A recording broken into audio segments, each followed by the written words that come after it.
plays like he's drawn the plan. Kinetic, bringing fire like he's leading the band. No matter the game, no matter the sport, we running this pod like it's fourth and short. Press start, locked in, it's game time again. You tune in live to the Sideline Show with Kinetic and Lights Match. Let's go, the Gamer Sideline starts now. What's good, guys? It's your boy Kinetic 615 here live at Kinetic 615 on YouTube. Also live over at the Gamer Sideline. Check us out on both channels. We're here to do a watch along with the University of Michigan Wolverines at home taking on the Wisconsin Badgers, led by Luke Fickell and backup quarterback Danny O'Neal. I think it's going to be a slaughter in favor of Michigan, but we're going to see. We're going to have fun and watch together. This isn't a professional podcast. This isn't a talk show. This is a football fan, a Michigan fan watching the game, enjoying watching the game, along with other people watching the game. So if you enjoy football, if you want to hang out while we watch the game, hang out in the chat, we can do that. You want to jump on here and talk football with me, we can do that, but we're just going to have fun. I'm just going to watch the game, and I'm going to talk about it, what I see, and we're just going to have fun with it, man. Right now we're looking at it looks like they're promoting for Ice Cube's new album. On the Big Noon kickoff panel, we've got Urban Meyer, Matt Leinart, Charles Woodson, Mark Ingram, Brady Quinn.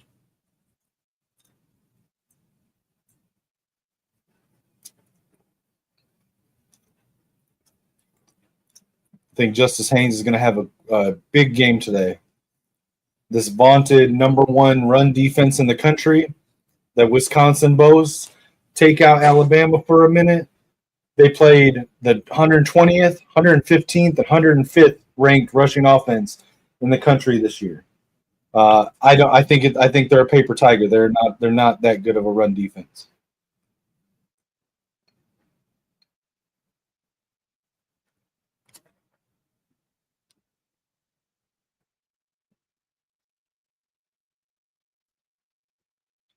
Right now, we got Mark Ingram doing a little interview with Justice Haynes.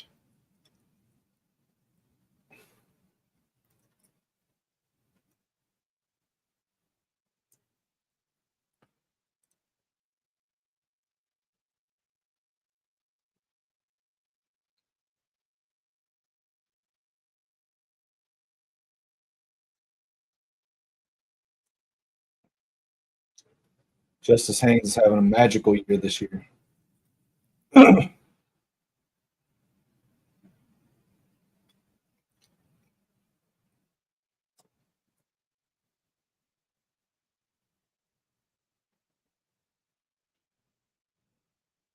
up, Keegan? Go blue, brother. How are you doing, man? You excited for the game?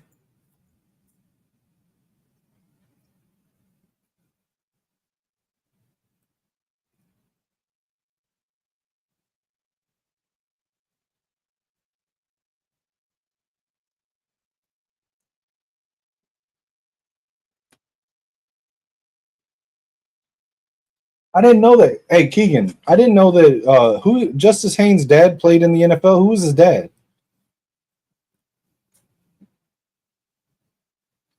How did I not know that? Yeah, I think so too. I think this vaunted Wisconsin run defense is I don't think they're great. Yeah, man, hang out in the chat. You're welcome to come up on call in. I'll put the link in the chat if anyone wants it.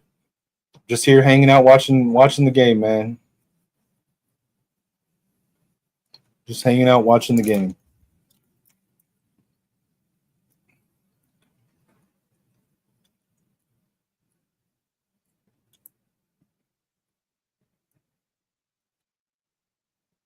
Mark Ingram, I believe we can say he's a fan of Justice Haynes.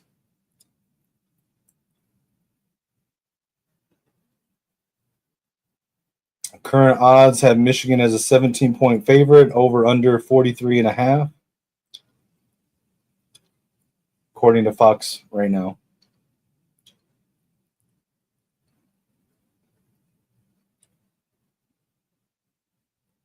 Here they come down the tunnel wearing the big game blues.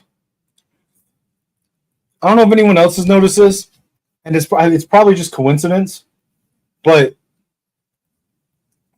when Michigan had J.J. McCarthy wore number 9. Rod Moore wore number 9. Now the Wolverines have Bryce Underwood, who wears number 19. Rod Moore wears number 19. What's going on there? Probably just a coincidence, though. All right, can we? I don't know how we. Let's see.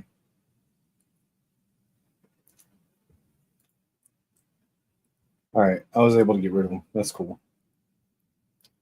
Spam is not cool. Spam is not cool in the chats, guys. Here we go. Michigan Wolverines running out onto the field. Jump up and hit that banner. It's a maze out in the big house. Such an awesome sight.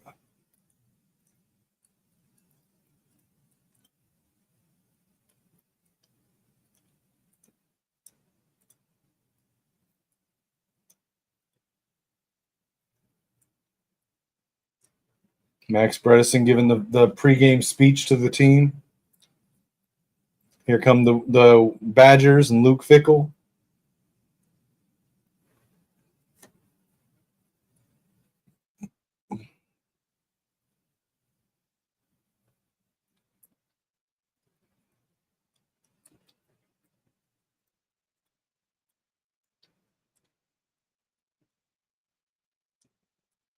Love to see the players kneeling, praying together before the game.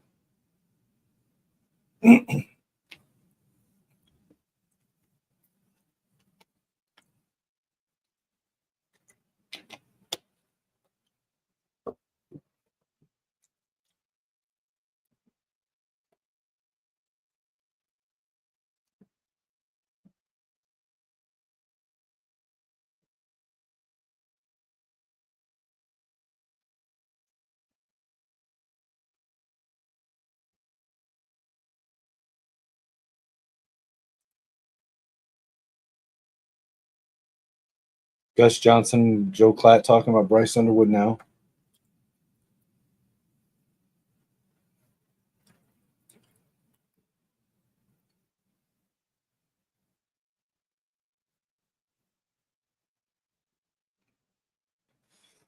I say Bryce is going to have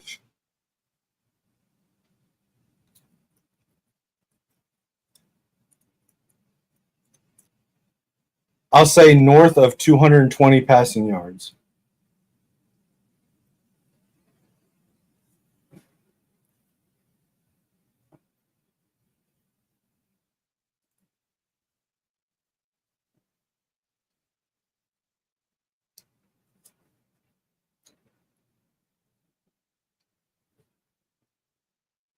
$200.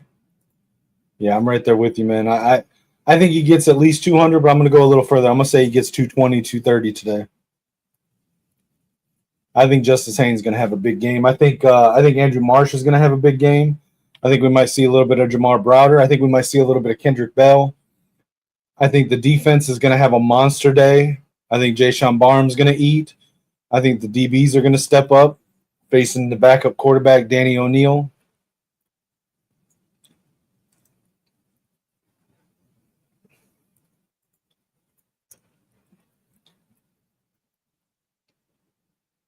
See, I think it's a paper tiger, man. I don't think Wisconsin's – like, I'm not saying they have a bad defense, run defense. I'm not saying that at all.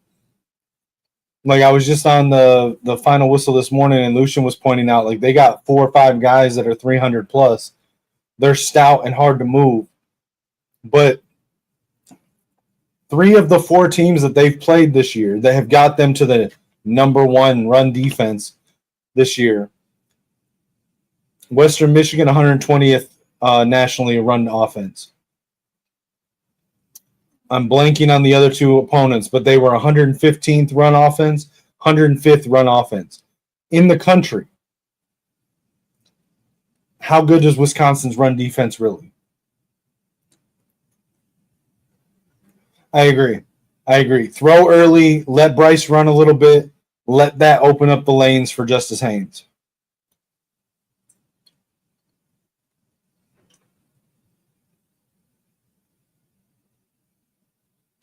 I hope Sharon just lets Bryce play and continues what Biff and Chip were doing the last two games.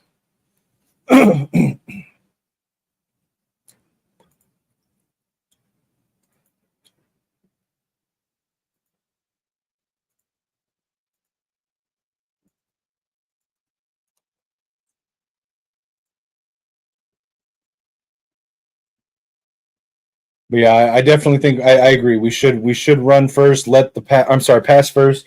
We should let the pass open up the run. Let Bryce's legs and the threat of Bryce's legs open up. I think so. I think if he has another 130, 150 plus yard game, if he has another 40 plus run, 40 yard plus yard run, I think that we have to start talking Heisman with Justice Haynes. The problem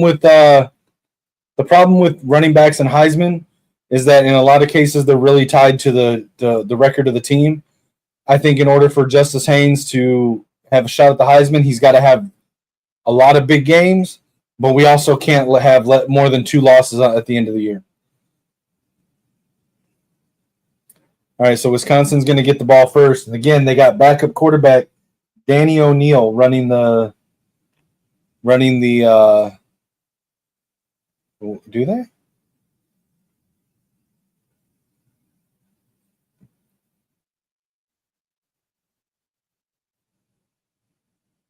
Never mind. It's Hunter Simmons. It's not Danny O'Neill. I thought Danny O'Neill was going to be the starting quarterback. I don't know much about Simmons. This is going to be interesting. A little bit of a soft snap there. Decent run left. Only a couple yards, though. 5 yards.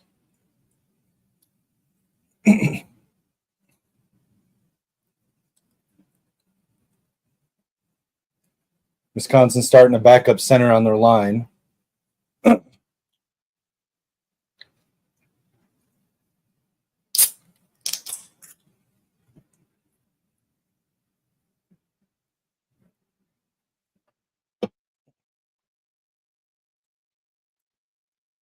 Second and 5. Wing formation tight. Hands it off. Run up the middle. Looks like maybe a 4-yard gain.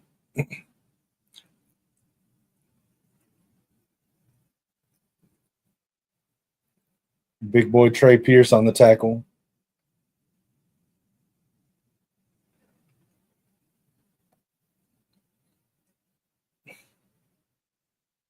I didn't see it on the lineup there. Did they have Jayshon Barnes starting at edge? Who's not starting? Is it TJ Guy, Derek Moore? Who's starting? I missed that. Wisconsin with a first down run up the middle.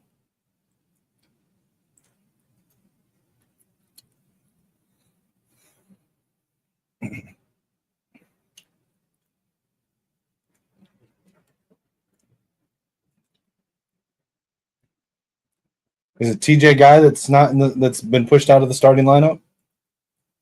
I mean, with Michigan, it doesn't really matter because they rotate so much that it's not that big of a deal, but I'm just curious.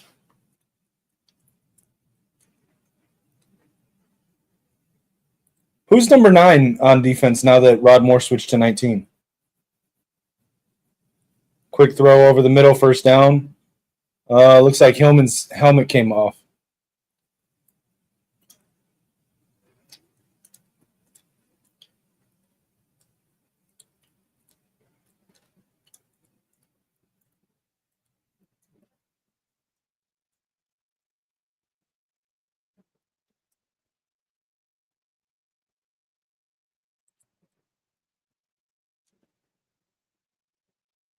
I thought Moore was 8. I know TJ Guy's 4, but I thought Moore was 8.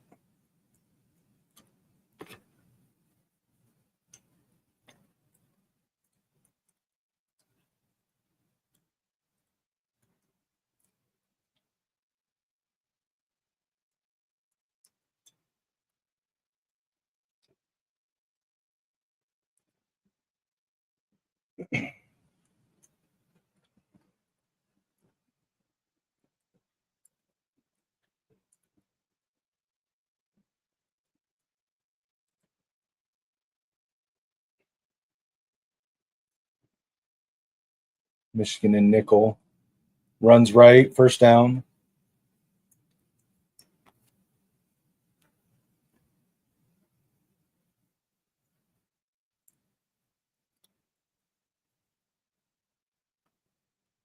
Yeah, no, I mean their first drives, it's moving. They're doing good.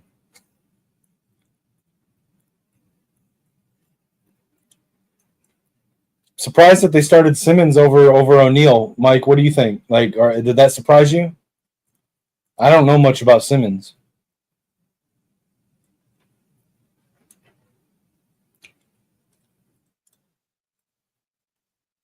Throw over the middle.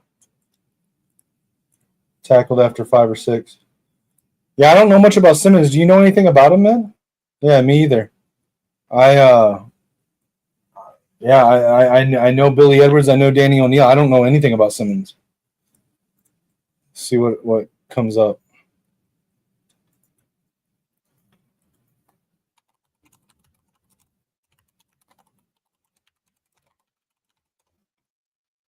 Hunter Simmons. 2024 was at Southern Illinois, 23 as well. Transferred into Wisconsin for the 2025 season. He's a senior. Interesting. What up, Lucian? Yeah, that like Mike said, I think the first scripted drive is going pretty well, but we're kind of wasn't expecting Hunter Simmons to be the starting quarterback today. Quick pass to the left. It's going to be a first down.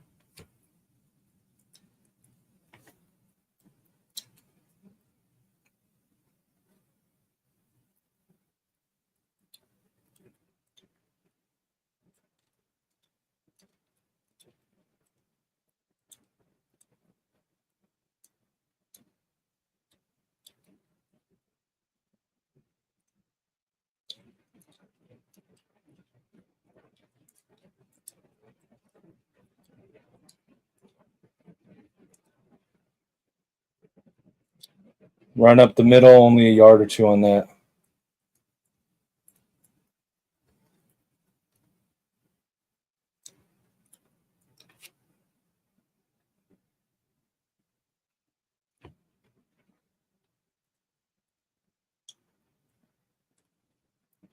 Yeah, I don't know anything about Hunter Simmons. I couldn't have told you that he was on the Wisconsin roster before this game.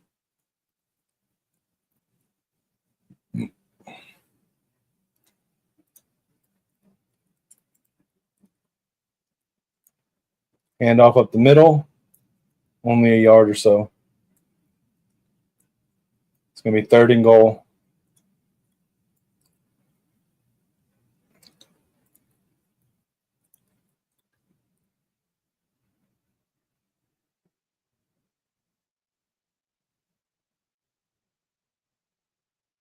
Looks like Derek Moore and Jayshon Barham are in on edge.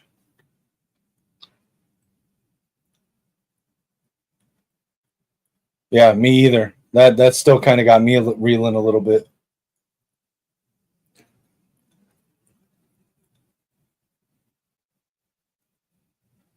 Touchdown, Wisconsin. Run up the middle. Dylan Jones with the touchdown for Wisconsin.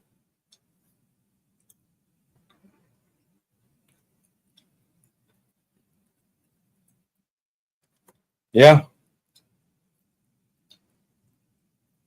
Good first scripted drive. A little bit, Lucian. And they're starting a backup center too, which is interesting because they're starting a center and a quarterback who have not played in a game together, and that's usually a bad combination. So we'll see how that goes over the course of the game, but looking good right now. Yeah, I agree, Keegan. We need to answer back here.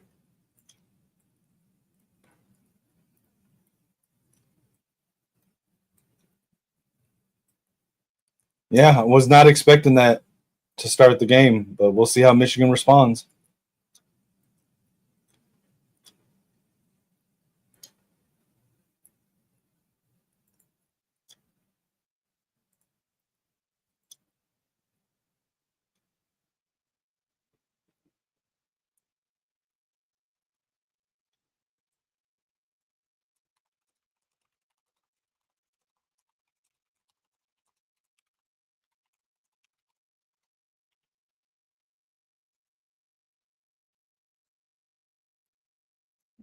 Yeah, I agree. I wonder if they did that just because, from what I can see here, Simmons is a senior, transferring from Southern Illinois. So maybe they just wanted a more experienced quarterback to go up against Wink Martindale's defense. That's all I can think of because I don't know why else they would start him over Danny O'Neal.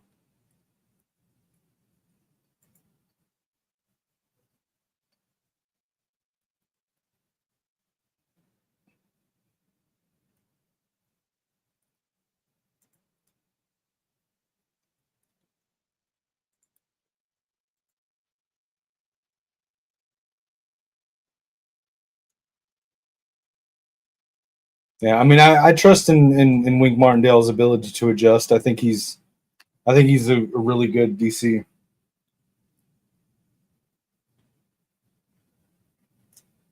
Yeah, no, I mean, I think that Simmons definitely is a little bit more poised in the pocket than Danny would be. But again, it is the scripted drive. Let's see what they do on subsequent drives because the first scripted drive, the first two scripted drives sometimes can be very different to the rest of the game.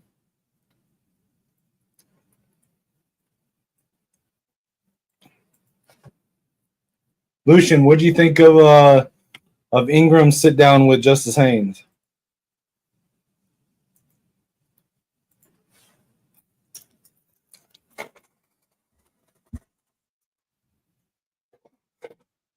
I thought it was pretty cool what he was able to that they were able to sit down like that.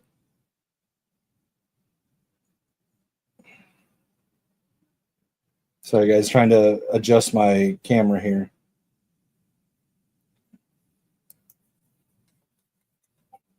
Kickoff goes out of the end zone, no return.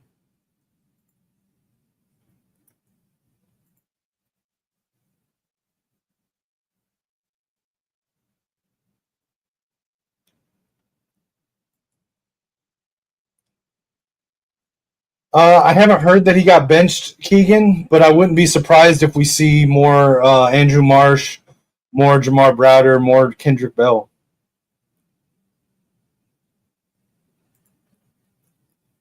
Yeah, so I feel like an idiot here. Who is Justice Haynes' father that played in the NFL? Like, why am I forgetting this?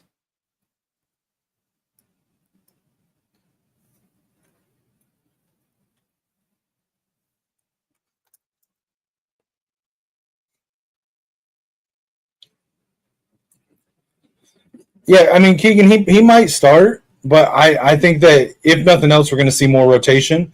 And if he doesn't actually show something in this game, he may not continue starting. Because I mean, he is not. He's been, all the words out of fall camp was that Channing Goodwin was the Mr. Consistency, and I haven't seen that. I mean, yeah, you can run the routes, but if you ain't catching the ball, um, Lucian, it doesn't surprise me, and I probably know who he is, but I'm mind blanking.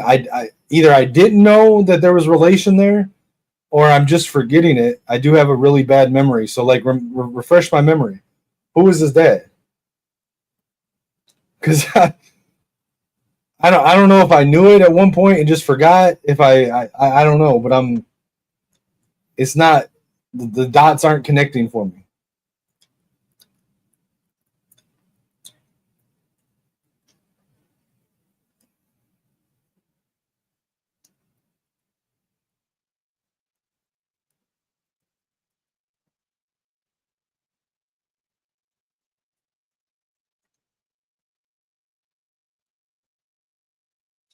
If anyone wants to come up and hang out during the show, just let me know. I'll put the link in the chat.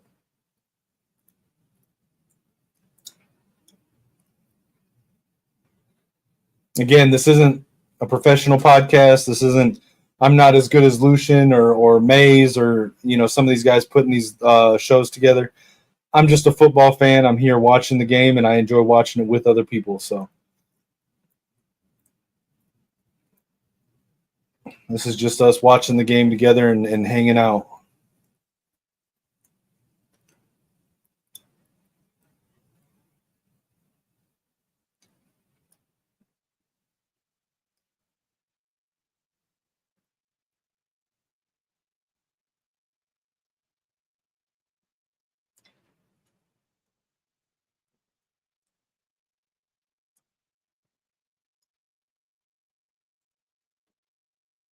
My guy Lich Max will probably jump in at some point throughout the game. Bryce Underwood averaging 225 yards per game. Maybe my prediction was a little low, Keegan. Are they really starting the game with a flea flicker? And it's incomplete. Oh, PI. PI. Marsh got the start. Yep. Yeah, I said earlier on Lucian's show with him and Mike, I thought we might see more Andrew Marsh and less Channing Goodwin today.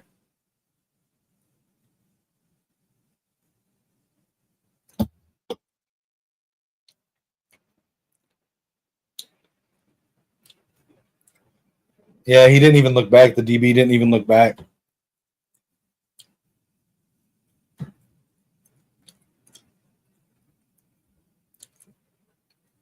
All right. Bryson pistol. Marsh motioning into the line. Hands it to Haynes. Runs right. Makes two guys miss. Sidestep up.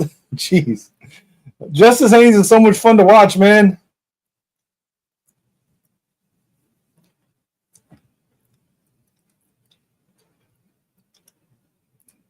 We got Nathan Afobe starting on the left side for Al Hadi and Jake Guarnera starting at right guard. So it looks like Brady Norton lost the starting job. Yep, Andrew Marsh is starting. That's okay. Bryson shotgun. Haynes in motion. Fires right. Caught. Donovan McCulley first down catch.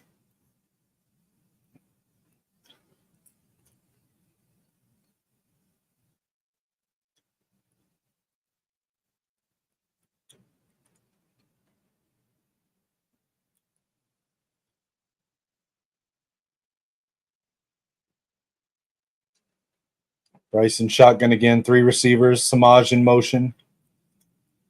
Hands it to Haynes. Runs up the middle. Here we go. There we go. Justice Haynes gets it down to the 5-yard line.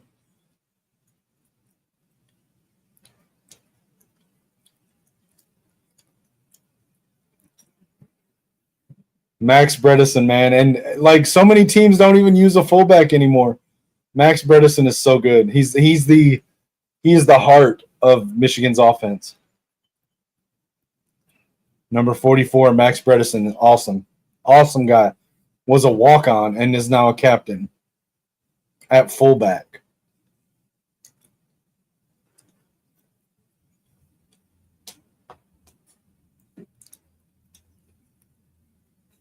Going to be second and goal now. No, I mean, the O-linemen are great, but come on, man. Bredesen is a beast.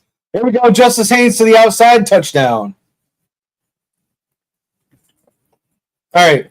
So in the chat, tell me. So we watched two drives, one from each team, march down the field, running the ball in for a touchdown. Which offense do you think looked better? Compare and contrast. Tell me what you're thinking. I agree, Keegan. It's Heisman time. Give me your breakdown of and contrast the two offenses. Yeah, Keegan. I think Guanera might he might hold on to that starting job. Gareth Zavada money with the extra point.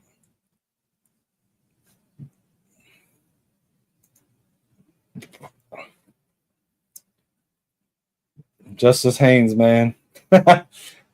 Haynes for Heisman.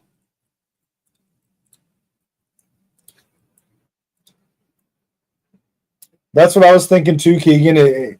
Both offenses looked good, and really like just the offense ran really smooth, but it looked easy for Michigan against the number one run defense.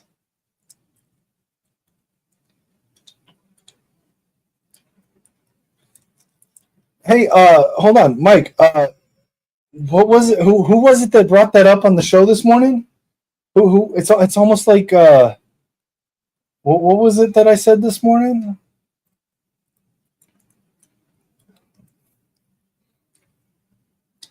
I mean, again, just to reiterate, you take out Alabama, Wisconsin has played the 120th, 115th, 105th best run defenses in the country out of 136 teams. I'll give you Bama. They held Bama to just over 3 yards per carry. That was good. But outside of Bama, I don't know. I just wasn't a big believer in their run defense. Not saying they're bad. I just don't think they're the number one run defense in the country.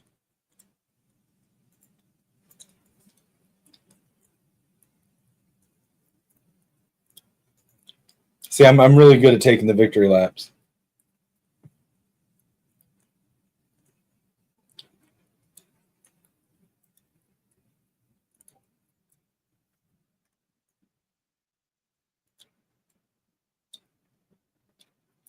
I would say that he looked good. I don't know that it looked easy in the same way that it looked easy for Michigan's offense, but it looked good. I mean, everything was in sync and the offense was rolling.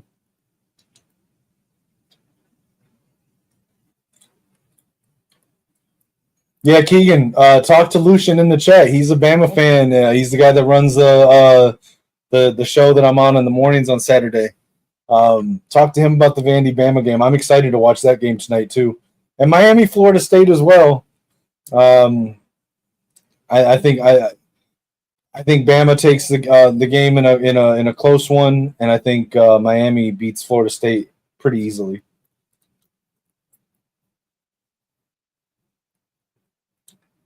But I mean, I don't know. What do I know? I'm just a guy.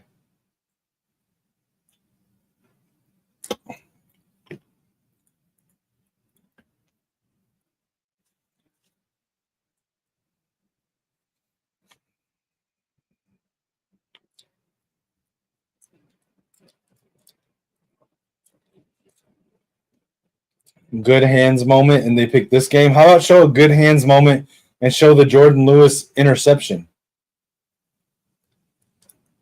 See, Texas at Florida. Like I said earlier on Lucian's show, man.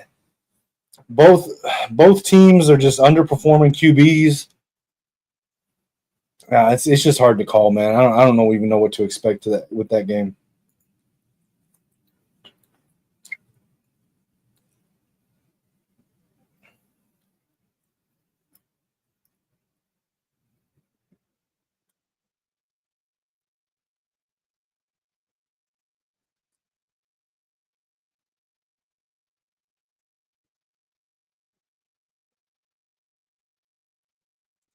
All right, here we go. Drive 2 for Wisconsin.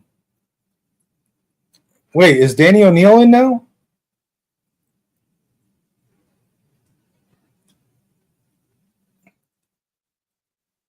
Was that O'Neal? Did they take Simmons out?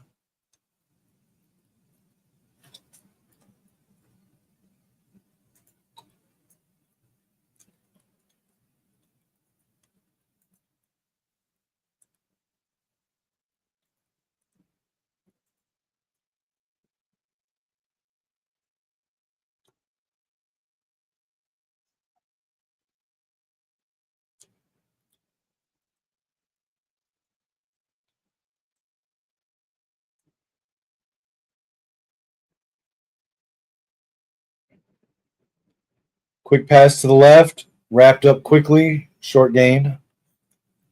That was Zeke Berry on the coverage and the tackle.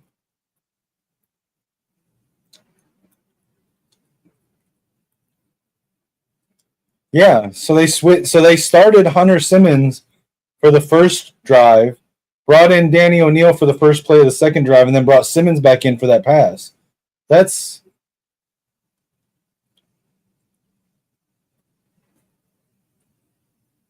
okay. Now O'Neal's back in.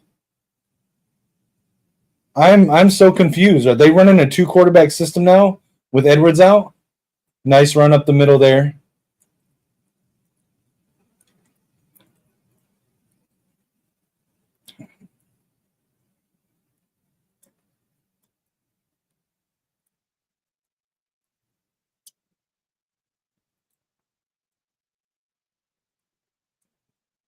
I love Jayshon Barham, but he's overextending with his athleticism. That's what Barham was doing last year. He's got to calm down. Play within the structure of the defense, man. Blitz, under pressure, throws it away. Oh, almost intercepted. TJ Metcalf almost made a good play there.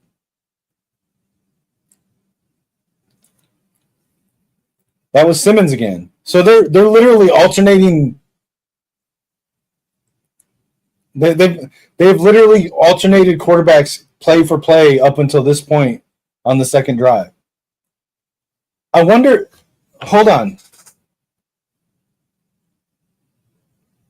Both plays that Danny O'Neal has been in on have been run plays, and then they bring Simmons in to pass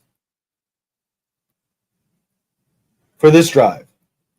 Now they just hand it off with Simmons. Do they not trust Danny O'Neal to throw?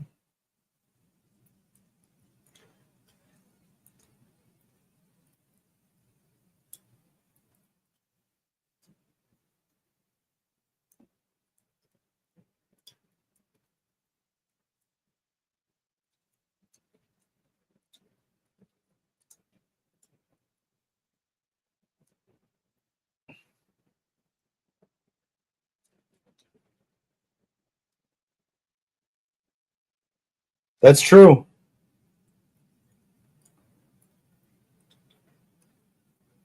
Simmons now rolling out. Screen. Oh, almost intercepted. Rod Moore. So good to have Rod Moore back. It's going to be 4th and 9. Watch Rod Moore, number 19, on this play.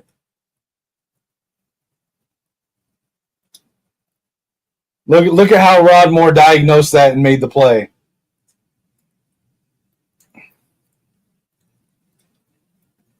All right, let's go. Again, if anyone wants to hop on with me, let me know. I'll put the call-in link in the chat. But Wisconsin's out to punt now. Samaj Morgan on the return just lets it go down to the 1-yard line. Nice punt, nice coverage by Wisconsin.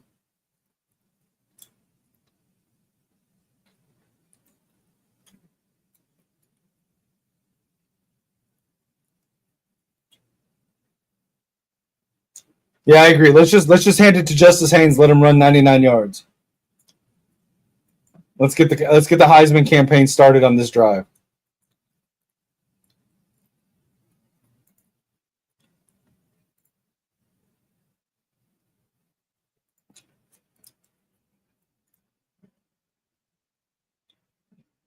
Rat poison. What do you mean? What do you mean on that, Lucian?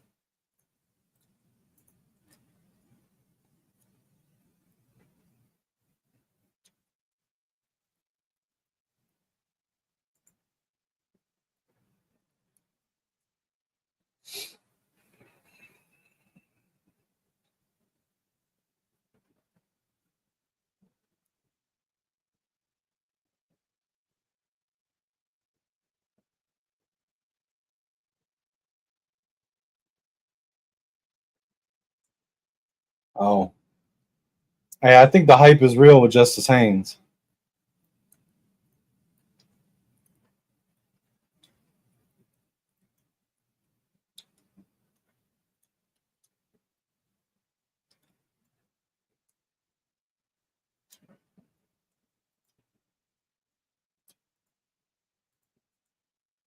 Thought I already banned that guy.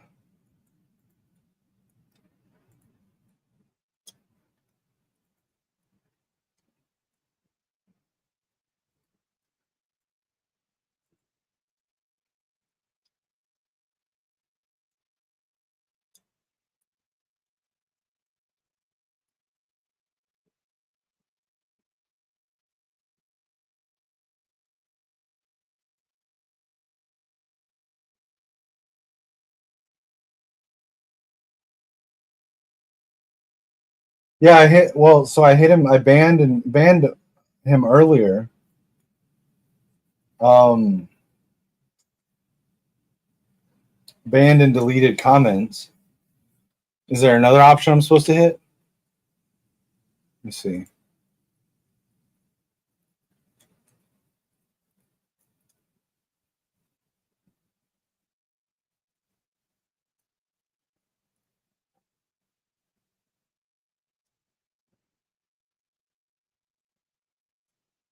How do I do that? I guess I do that from the YouTube. I can't do that from StreamYard. I don't see him to be able to click on him to mute him. Huh. Okay. I don't know. I hit ban and delete comments. Still new to the YouTube thing, guys. All right, we got Michigan's offense coming on the field. Looks like Andrew Marsh. Is Andrew Marsh not in right now? We going jumbo set?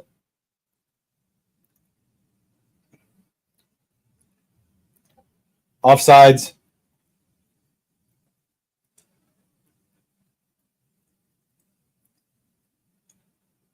I gotcha. Yeah. Yeah, it just surprises me. Like they haven't let O'Neal throw a pass yet. Goodwin was in just now on the goal line. Oh yeah, I see him. Okay.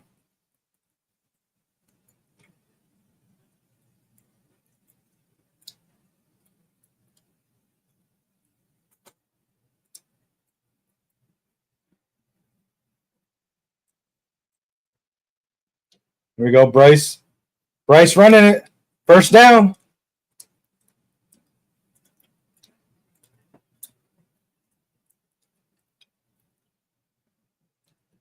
Yeah, I think we'll see Goodwin and Bell in a lot for blocking. I saw on the injury report, Keegan, I saw Amarian Stewart's out for the season. When did that happen? Has that been all year, or did that happen just recently?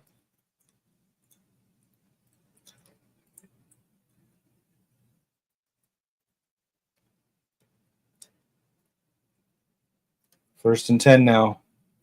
Bryson shotgun receiver in motion. Pass is batted down at the line.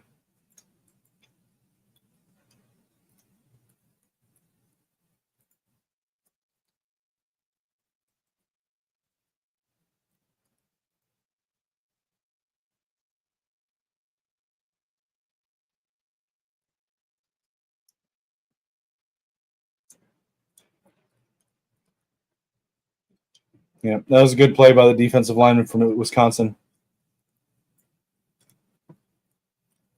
Quick pass to Marsh. Wide receiver screen. Nice play by Marsh. Was that a first down? Did he get it? True freshman Andrew Marsh. I told y'all this morning that we were going to see more of Marsh today, didn't I?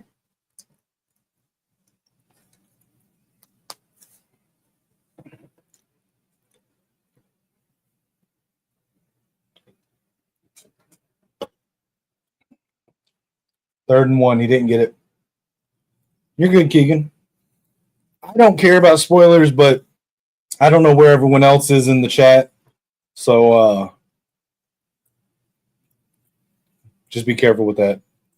Haynes run up the middle. Might not have gotten it.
First down.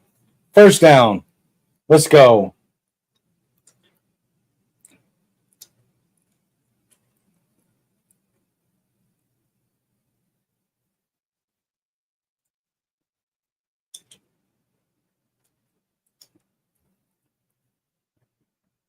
Spot on second down, yeah. What up, Brizzy?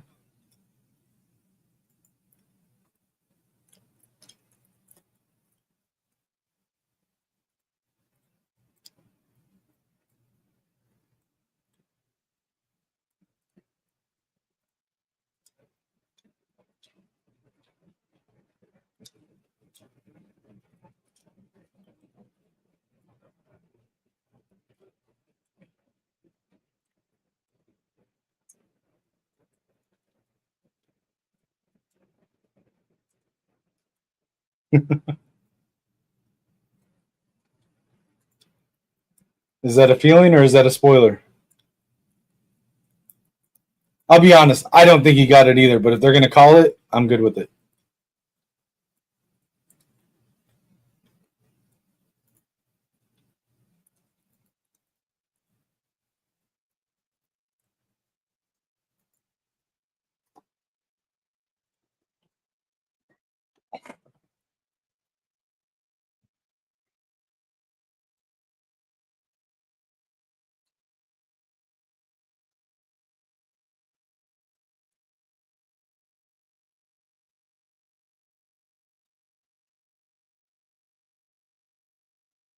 I mean, Mike. I know technically you're rivals with both teams in this game, but I feel like there's more.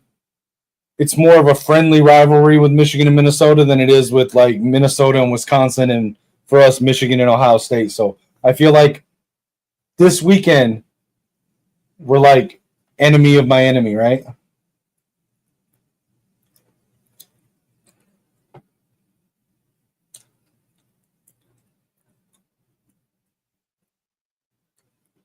All right, they're overturning it. It's going to be fourth down. Yeah, I agree. I agree.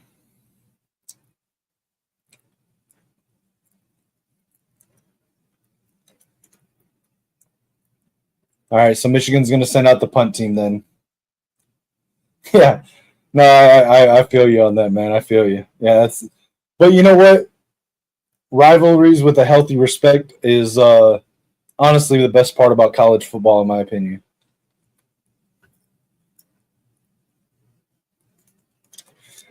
Lucian, are you still in the chat?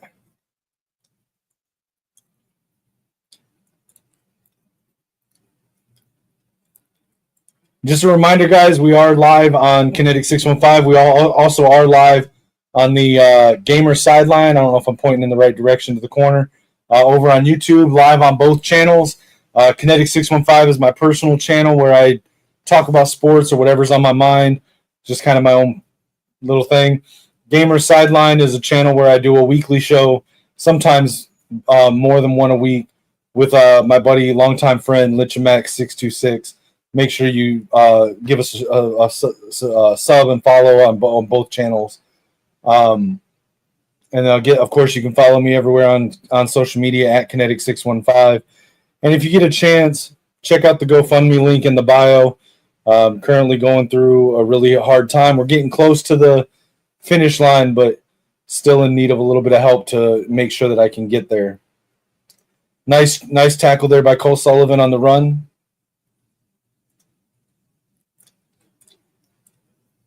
I don't think you were offsides, but I don't think that the punt went, or I'm sorry, the onside kick went far enough.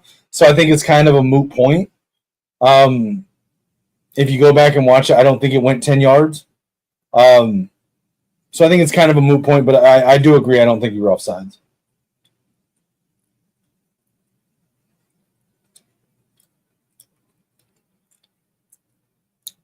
Sideline pass, walks out of bounds. It's going to be third down.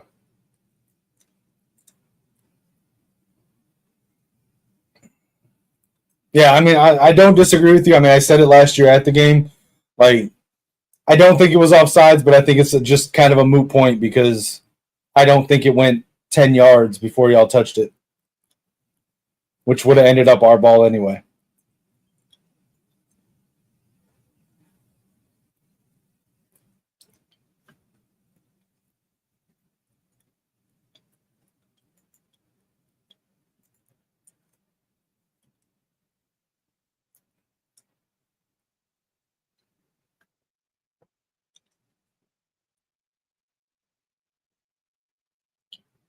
All right, so we've seen 2 scoring drives. We've seen 2 drives end with a punt. End of the first quarter. What are you guys' thoughts on the game so far?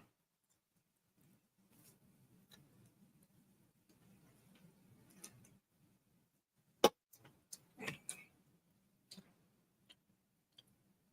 there any other good games going on right now?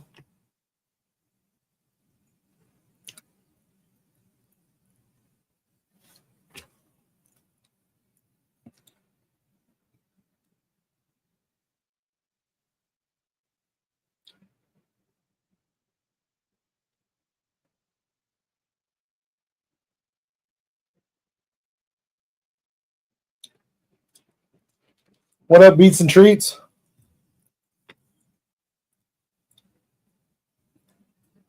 What's good, man? We're just sitting here doing a watch along, hanging out, watching the game together. It's not like an official show. It's not like Maze's show, anything like that. We're just hanging out. People are welcome to come up on stage if y'all want to, or we can just hang out in the chat and talk football. Doing all right. I'm doing all right, man. I had a tough past few weeks. Sleep-wise, depression, pain, but going through physical therapy, taking care of my mom, taking her to her cancer appointments. Overall, I'm okay, though. I appreciate it. Iowa State's down 1 to Cincinnati. I mean, hey, I didn't think it was going to be that close. I know Lucian and Mike did. Maybe I'll be wrong on that, but I just thought Iowa State was just better than Cincinnati. Illinois is up 10 to 7.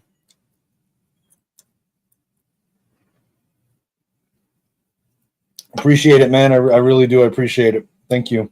I mean, as always, man, the GoFundMe links in the bio. Even if if you just share it out, if you can, I don't expect anybody to donate. I wouldn't ask anybody to give anything that they can't. But even just like sharing it out there, you never know who will see it. It just takes one person to see it. But it's in the bio on my YouTube. It's in my X profile bio. But yeah, man, I'm just trying to get by, waiting for them to set the arbitration hearing for the disability. My lawyer said that to expect it around December, give or take, but we just haven't heard anything yet. My mom's doing good with the cancer. I mean, it's stage 4, so there's only so good that so far that good can go, but it's not getting worse, which is a win. 5 years ago they told her she had 2 years left to live, and she's still going strong. So I can't complain, but it's tough sometimes.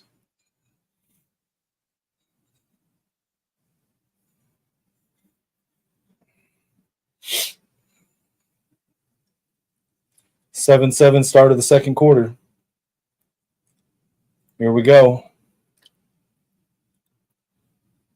Yeah, man. Feel free. Anyone that wants to hit me up on X. I try to reply back.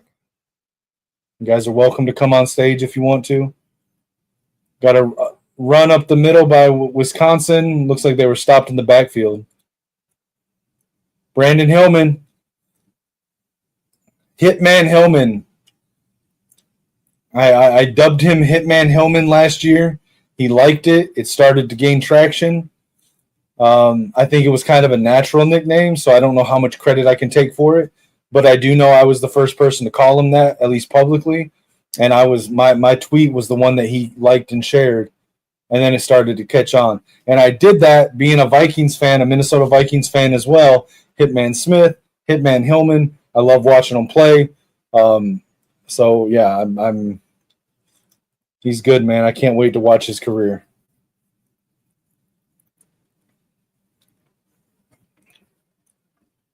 All right, Michigan's ball, 1st and 10. Here we go.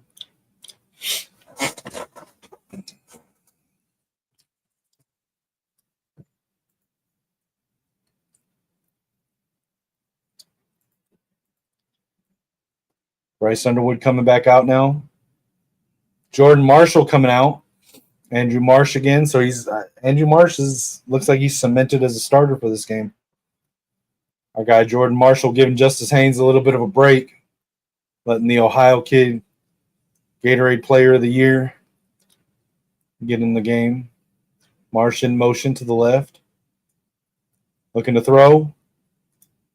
Bryce fires right to Marshall out of the backfield. 7 or 8 yard gain. Didn't get tackled. Had 2 guys on him. Didn't get tackled. Let's go, Jordan Marshall.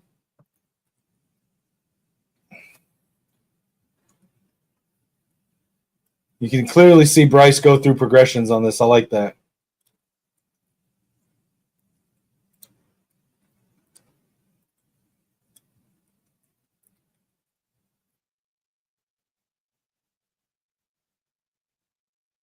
Yeah, I agree. Hand off to Marshall up the middle. Looked like no gain, or maybe a half a yard. 3rd and 2. Got Max Bredesen in.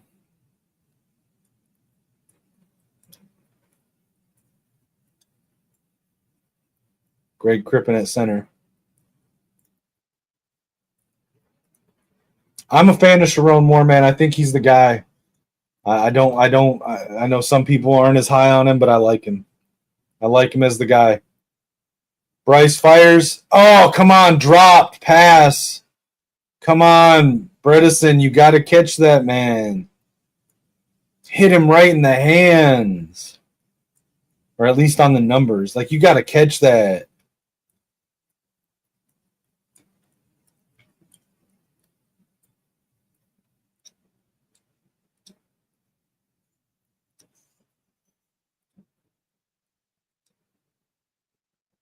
You got to catch that. That hit him in the hands, man.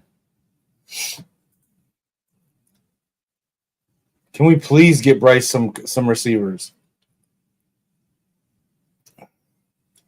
Queen Jolynn, I need us to get us a Makai Lemon in the transfer portal. I need us a Cam Coleman. As much as Lucian's going to hate me, get us a Ryan Williams. Make some calls in the transfer portal this year. We got to have better pass catching.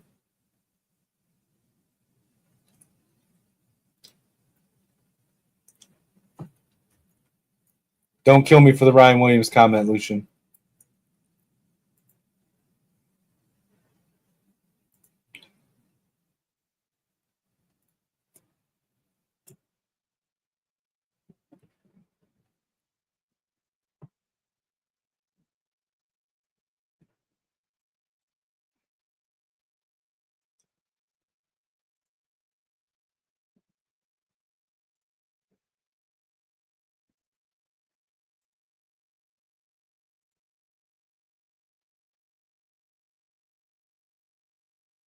Don't forget to like the video, guys.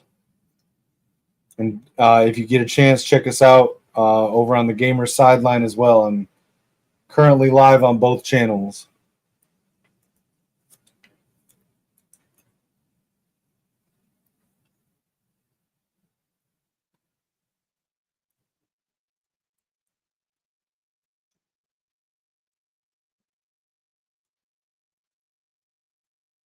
That bad, Keegan? What's the score?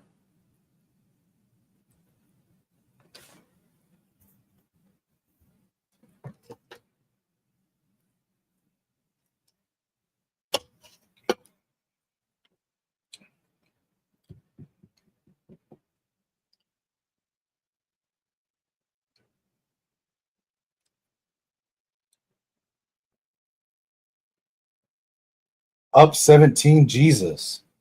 Well, I was wrong on that one.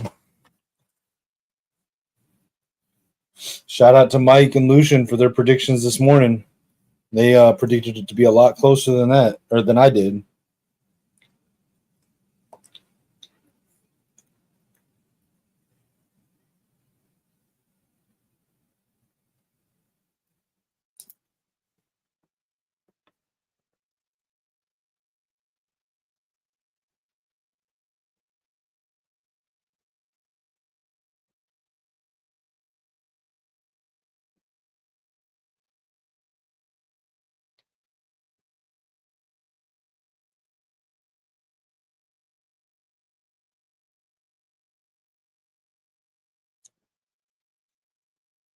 All right, Wisconsin on offense now.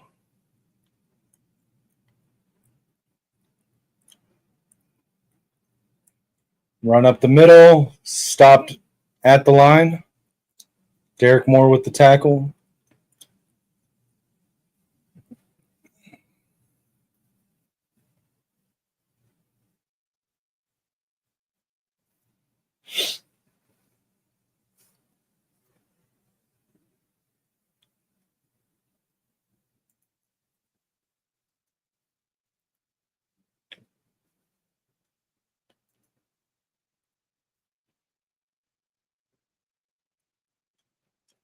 Play action pass over the middle, first down, Wisconsin.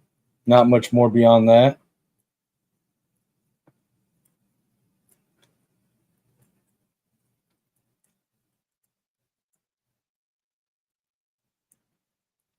Yeah, if we're going to blitz, we got to get in there faster than that, guys.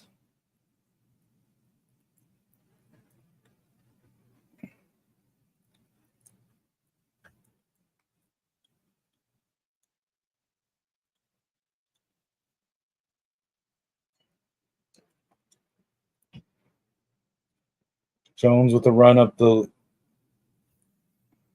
looks like a yard gain of 3.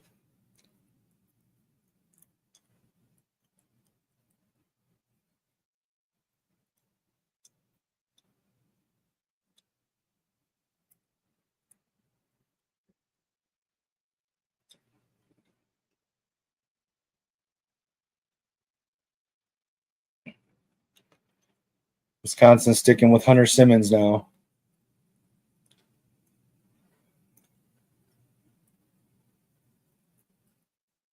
Hands it off and wrapped up in the backfield. Jayshon Barham and Cole Sullivan.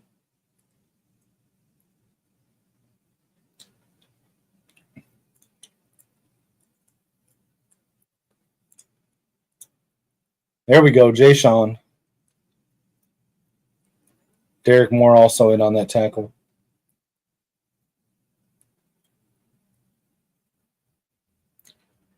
Third and 9. Let's get another stop.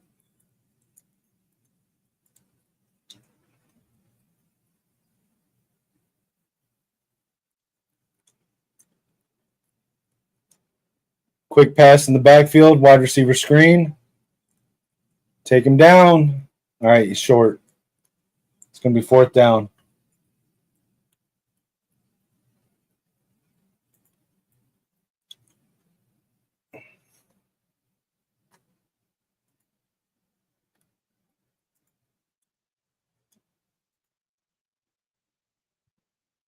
Hello, What's going It is on, Mike. Mix? Mike, aka Lichmax. I've come to join the stream. Yeah, man. You're always welcome. Again, guys, we are live both on my channel, Kinetic 615, and the Gamer Sideline, where my buddy Lichmax here and I we have a weekly show, sometimes more than one in a week, where we talk gaming and sports. Almost a block to punt right there.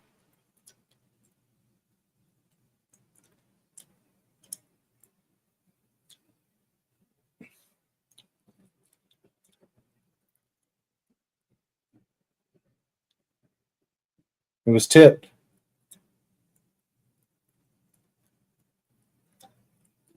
Who was that tipped it? I couldn't see who it was. Who was it that tipped that ball or that punt? Yeah, I'm not sure myself. It looked like it beamed somebody in the back of the head, though. I think it was like number 18 on defense. Yeah, 18. I can't see his name, though.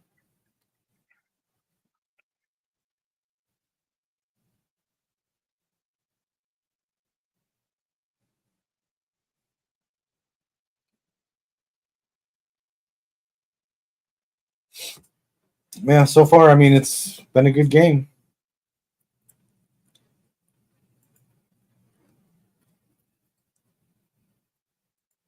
What are your thoughts so far? Have you been watching, or are you just not tuning in? I watched the beginning of it. I missed a bit of it because I was out running errands. I just got back now and have the game on. Gotcha. So the game started out, first of all, a wrinkle thrown in by Luke Fickell in Wisconsin. Their starting quarterback, Billy Edwards, is out for the game. It was expected that they would start Danny O'Neil. Instead, they started senior transfer from Southern Illinois, Hunter Simmons. First drive of the game, they were able to march down. I'm pretty sure they ran the ball every play that first drive. And they scored first.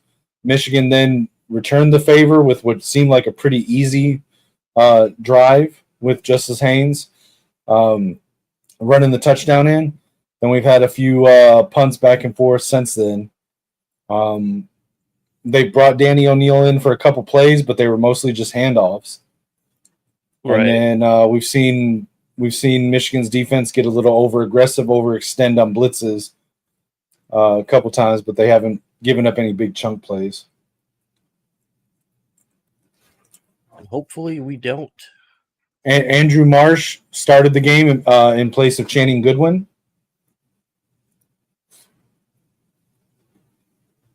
So that's something big.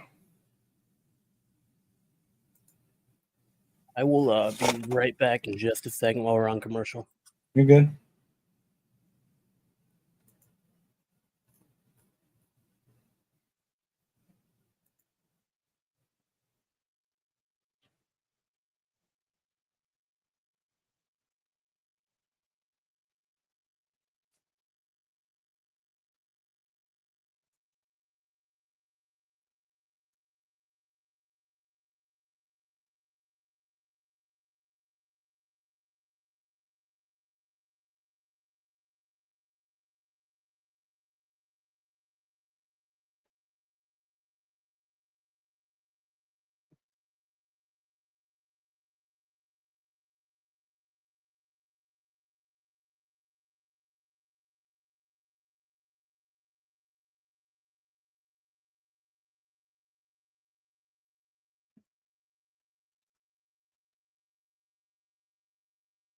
Bryce looking to pass, takes off running up the middle.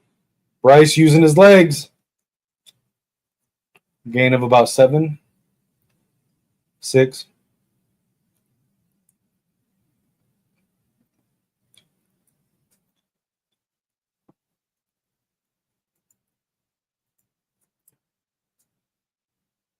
I'm back. 32-ounce cup of Cajun boiled peanuts. That sounds good. I need to get some of those. Hand Got off. me some Hand chicken off nuggets. the and middle, fries just short, it looks like. for the game.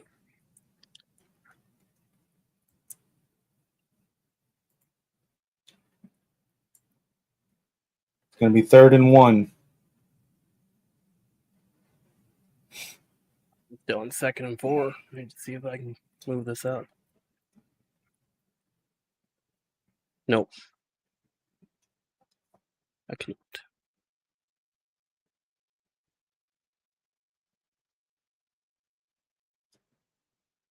Hands it off to Jordan Marshall. Looks like we got the first down. Bro, Jordan Marshall doesn't get tackled. Number 17 on Wisconsin is so angry at that. he started throwing a tantrum because they couldn't take Jordan Marshall down.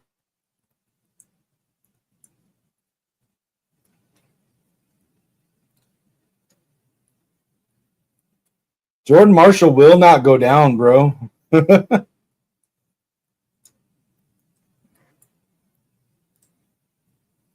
1st and 10, Michigan. Bryson pistol, wing formation, 2 receivers right. Fakes the handoff. Fires right sideline. Caught. Andrew Marsh.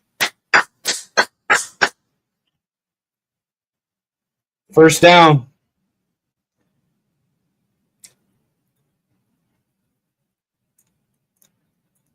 "32-yard reception there by Andrew Marsh.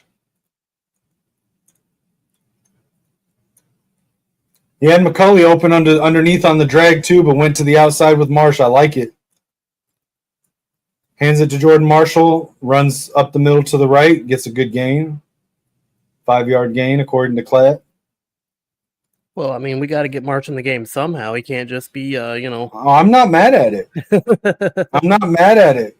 I like Andrew Marsh. I've been a fan of his since before he committed. His mouth guard came off, though.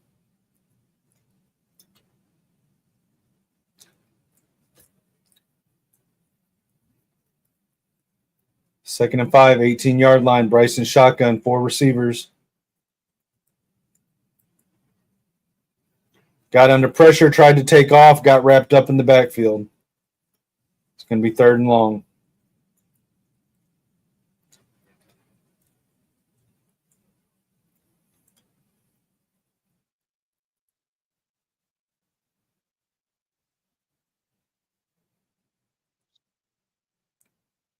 Offensive line has got to do better than that.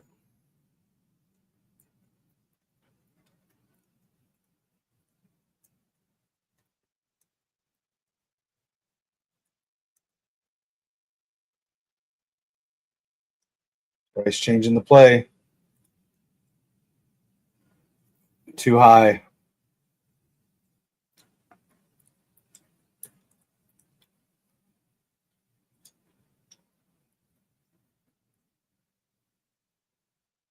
Yeah, it was not a great throw.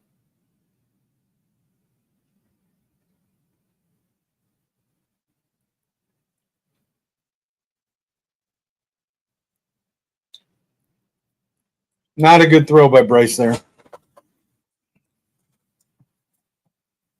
Darth Zavada in now to get the lead.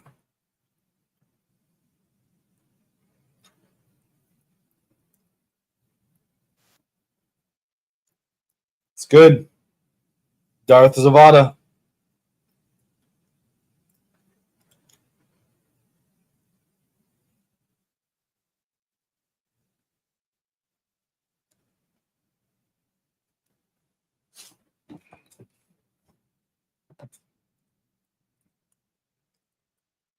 one person you can always count on, as long as it's a far enough field goal, you can always count on Darth Zavada. Right. Right up until you get inside of 25 yards, and then it's up in the air. Maybe Zavada gets it, maybe he doesn't.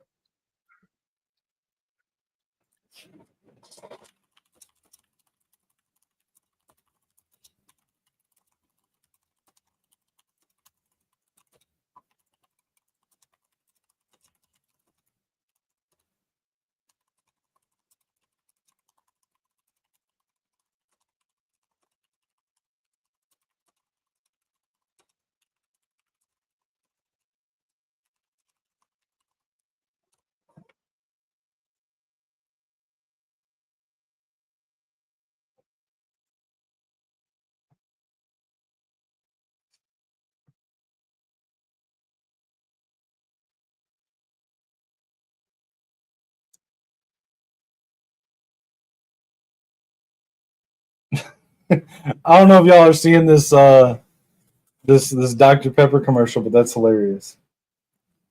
I just watched the Google Pixel commercial. That was crazy. They're definitely calling out iPhone.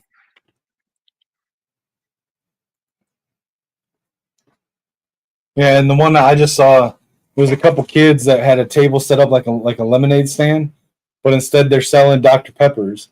And a guy, a football fan with his face painted and just said state, maybe Mississippi State or something like that, comes up and he's like, "What are you selling this to raise money to buy a football?" And they're like, "No, we're selling these to raise NIL money to bring in better recruits."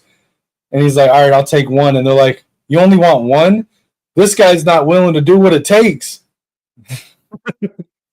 Yeah, I just saw that one too. That was pretty funny. That's a creative commercial. I like that.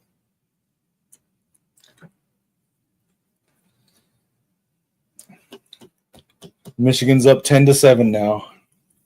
I need us to open it up a little bit more. For sure.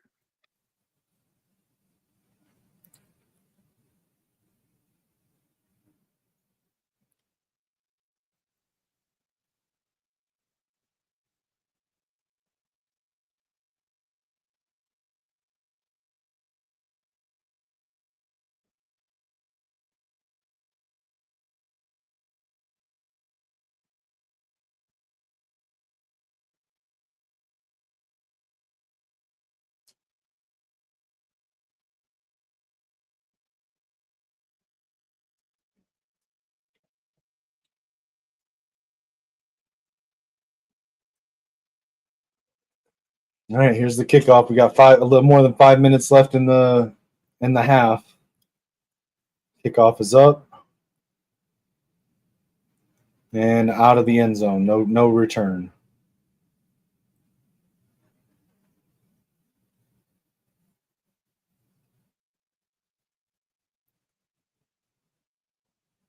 Somebody needs to fire this game announcer. Rose just down here saying, it's too hot. When's the snow coming? Like Michigan needs to have snow any earlier than it usually does, you know? Yeah, I'm more concerned about them saying that there's something wrong with Bryce's throwing hand. All right, Wisconsin in pistol. Drops back to throw. Fires right. Caught. Out of bounds.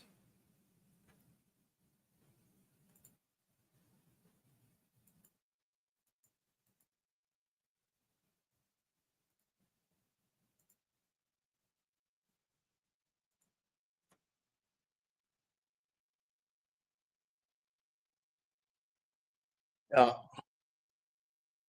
So close to getting there too. Right. I thought for a second there it got tipped. No, he was close, just not quite close enough. Yeah. Barham on the edge now. Hands it off up the middle. Met at the line, maybe a yard. Brandon Hillman. Hitman Hillman on the tackle.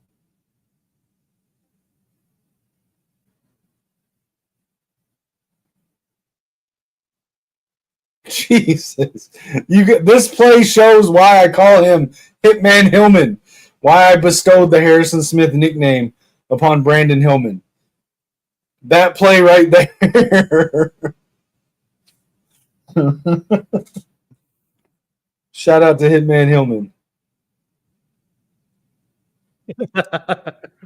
Now Danny O'Neal's in the game. I'm running a little behind, but I just saw it, and he saw the gap opening up, and he made sure he was there to fill that, Right. like the announcer said, Bro, like a missile. He hit dude so hard. Listen. It's not my nickname to bestow upon somebody else, and I know there's no line of lineage from Michigan to Minnesota, unless you want to count JJ McCarthy or Josh Metellus. Josh Metellus is the other safety in the backfield with Harrison Smith, so maybe there's a little bit of a couple degrees of separation there, but play style wise, bro. The heir to the Hitman name, Brandon Hillman. It's like I really want to get Headhunter Barham going. Yeah, but I don't know. It doesn't, like, it's not a bad name, but it doesn't flow as well as Hitman Hillman. See, they put O'Neal in the game, but all he does is hand off. It's like they're giving him the Alex Orgy treatment.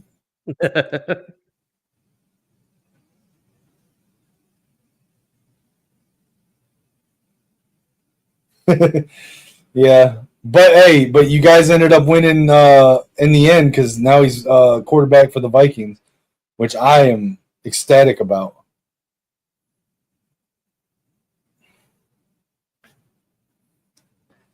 My wish now is for the Vikings to draft and get Coy Parrish and Brandon Hillman both somehow.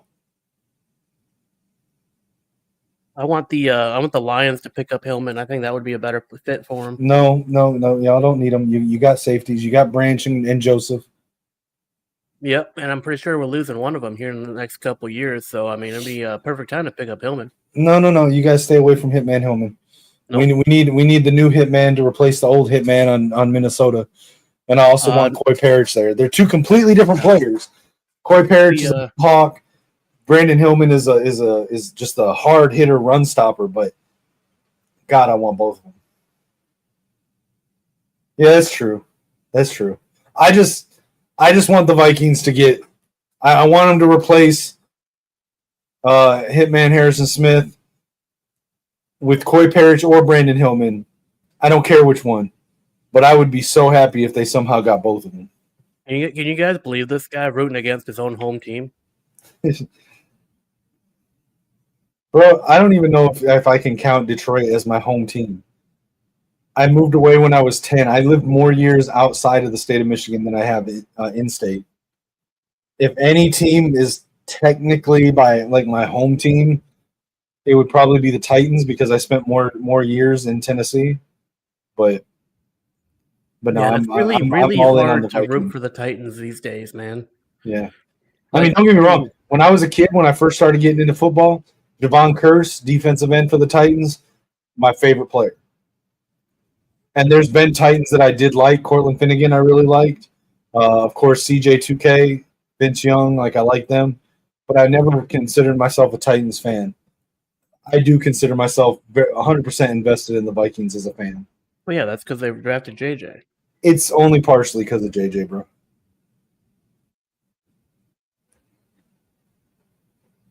In the sense that I wouldn't have looked up and found myself watching Vikings content when I did if it wasn't for the talk of them drafting JJ, but I became a fan before they drafted JJ. Bryce taking off running. Nice run by Bryce Underwood. Not quite enough for a first down, but nice run. He almost got it.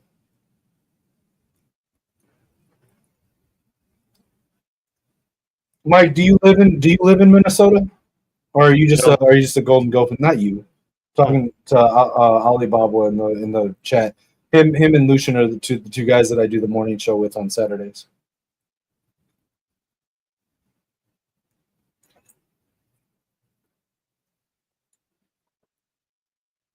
Okay. Listen, I know you're not like a pro guy, but I have been talking to a friend of mine at some point about potentially doing like a road trip type thing, maybe next year, and we might time it to go through Minneapolis so that I can go to a Vikings game. If I do, we need to hook up and hang out while I'm there. Pause. Not hook up like that, fucker. I just meant hang out.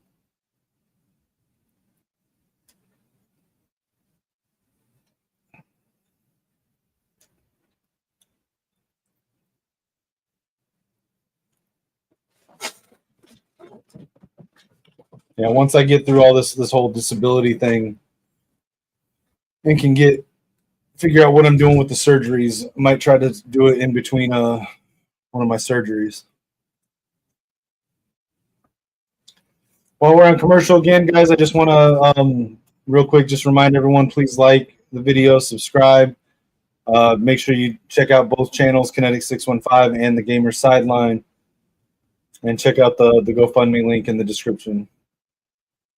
Did you put it in the description? Yep. Okay, cool. Keep messing with the brand. What, did I say it wrong? No. The colors. Oh. I can never remember the taglines that you come up with. I leave that to you. The pixels and plays and all that. I can't. I was talking about the coloration of the.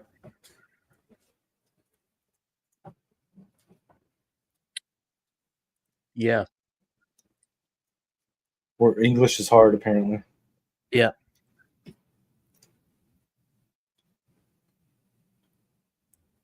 I appreciate that, man. I really do. Anything helps. Sharing it out, anything. And I need to do another update on there. I haven't, just because I've the last like month or so I've just not.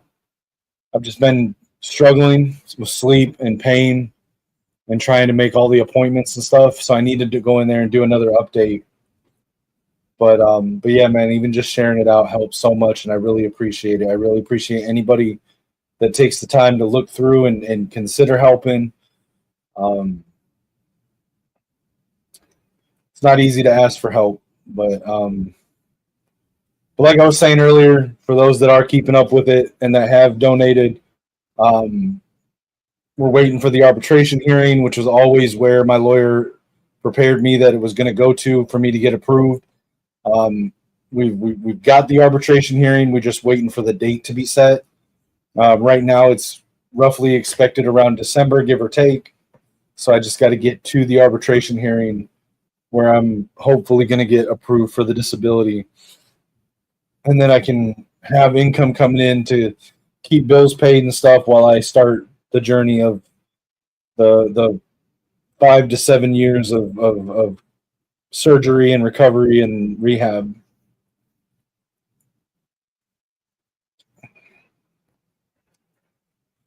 All right, Simmons under center now, I formation, fakes the handoff, play action, under pressure, Barham, throws left, connects, first down. Wisconsin with the nice pass. Looks like that was to their tight end, I think, Mason.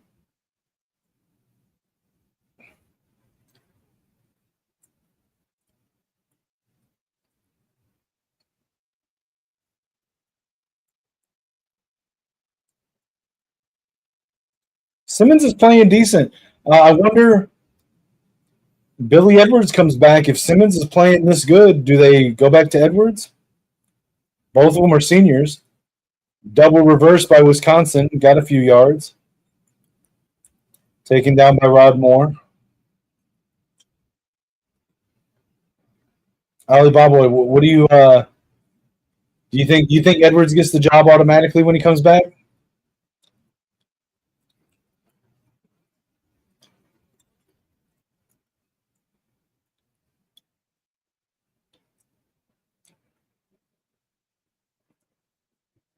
Rod Moore is basically our quarterback on defense. Having him back is so huge.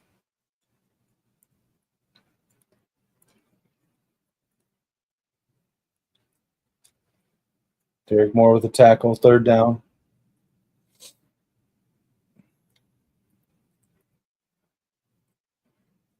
Don't forget, guys, also to follow my guy Lichamax, Lichamax626 on social media.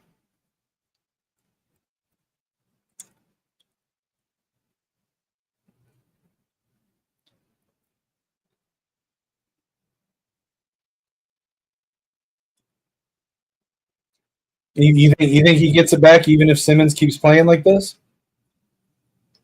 Pass deflected. Now it's going to be punt. I feel like I'm seeing more consistent play from Simmons than we have from Edwards. I feel like this game is way too close for TJ Metcalf with the blocked pass. Yeah, it is too close. We need to get something going. I heard them talking about something about Bryce's hand. What happened there? I don't know what happened, but I know that pass that he threw that was like an ugly pass that went too high, that led to the punt. He came off the field and they were looking at his hand. Gonna be a fair catch. Looks like they're just gonna let the clock run out. I hope there's nothing going on with that because 24 seconds left on the clock. Yeah, I hope not. I'm kind of worried about our backup QB. I mean, we originally brought Mikey Keenan to be our backup QB, but where is he? I will say we need to put him on a milk carton or something. Like, where has Mikey Keen been? Well, to that point, I will say that this is the first week that Mikey Keen was not on the injury report. So he may be healthy.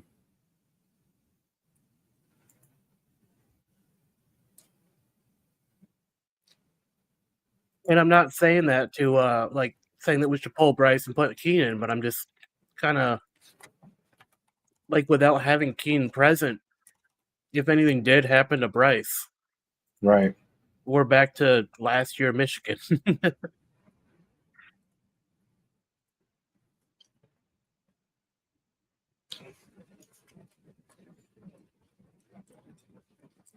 Samaj Morgan is just not. He's not being effective at all today. I'm wondering if Marsh hasn't not only passed up Goodwin but has passed up Samaj Morgan.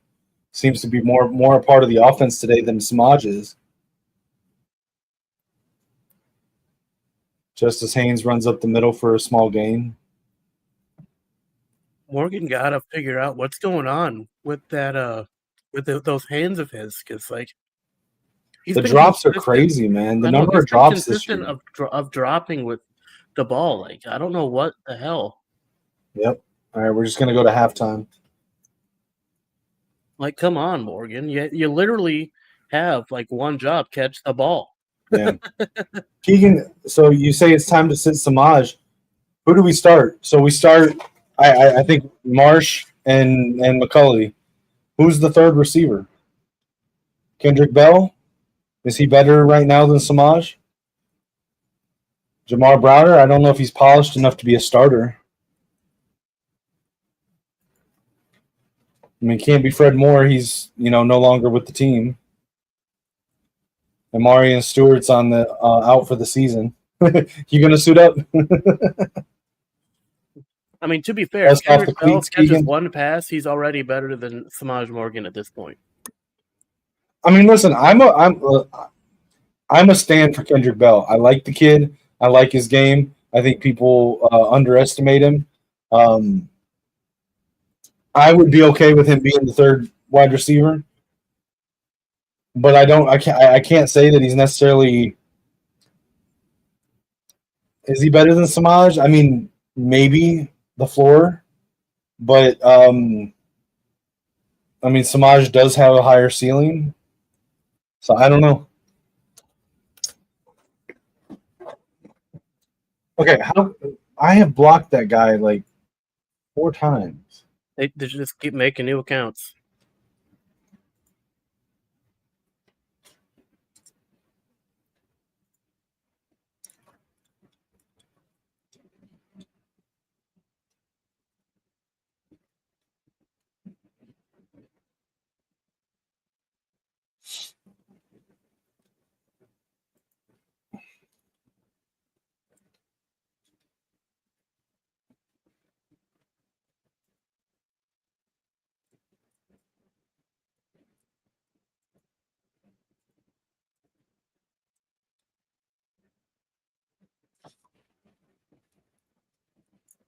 I got to remember how to do that. Hold on.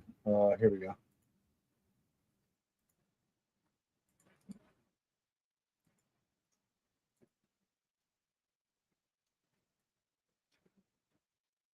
Not sure why it double posted, but because I posted it too. Oh, okay. Well, that makes sense. All right, my bad. I'll leave the production to you since you're here. Well, I was only going to help because you said you don't remember how to do that. So I was. Yeah, I had to remember how to. What up, Keegan? Your mic's muted, Keegan. We can't hear you. What up, guys?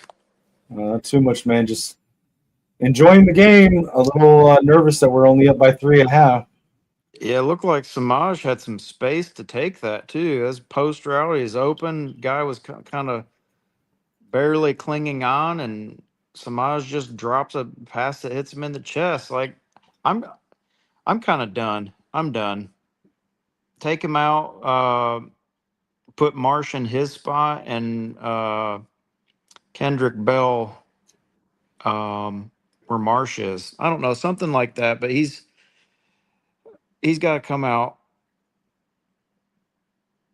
I mean, I don't hate it. I'm a fan of Kendrick Bell. I think Marsh is wide receiver 2 now. Or O'Leary, but O'Leary's a big guy. He's like 6'2.5". He's a big guy. or Washington, like anybody that is going to catch the ball. Like Samaj's burst upside isn't worth the drops that he's making. Like the juice isn't worth the squeeze. Right. So if you had somebody like a Phillip Wright and he's got some drops, but he can house it, that's different. But it's just time to move on from Samaj. I mean, I wouldn't. I don't know. I don't disagree with you. It's just I don't know who we replace him with. I mean, like I said, I like Kendrick Bell, but Fred Moore's gone. Yeah. Jamar Browder's still too young. Jacob Washington's not ready. And Marion Stewart's out for the season.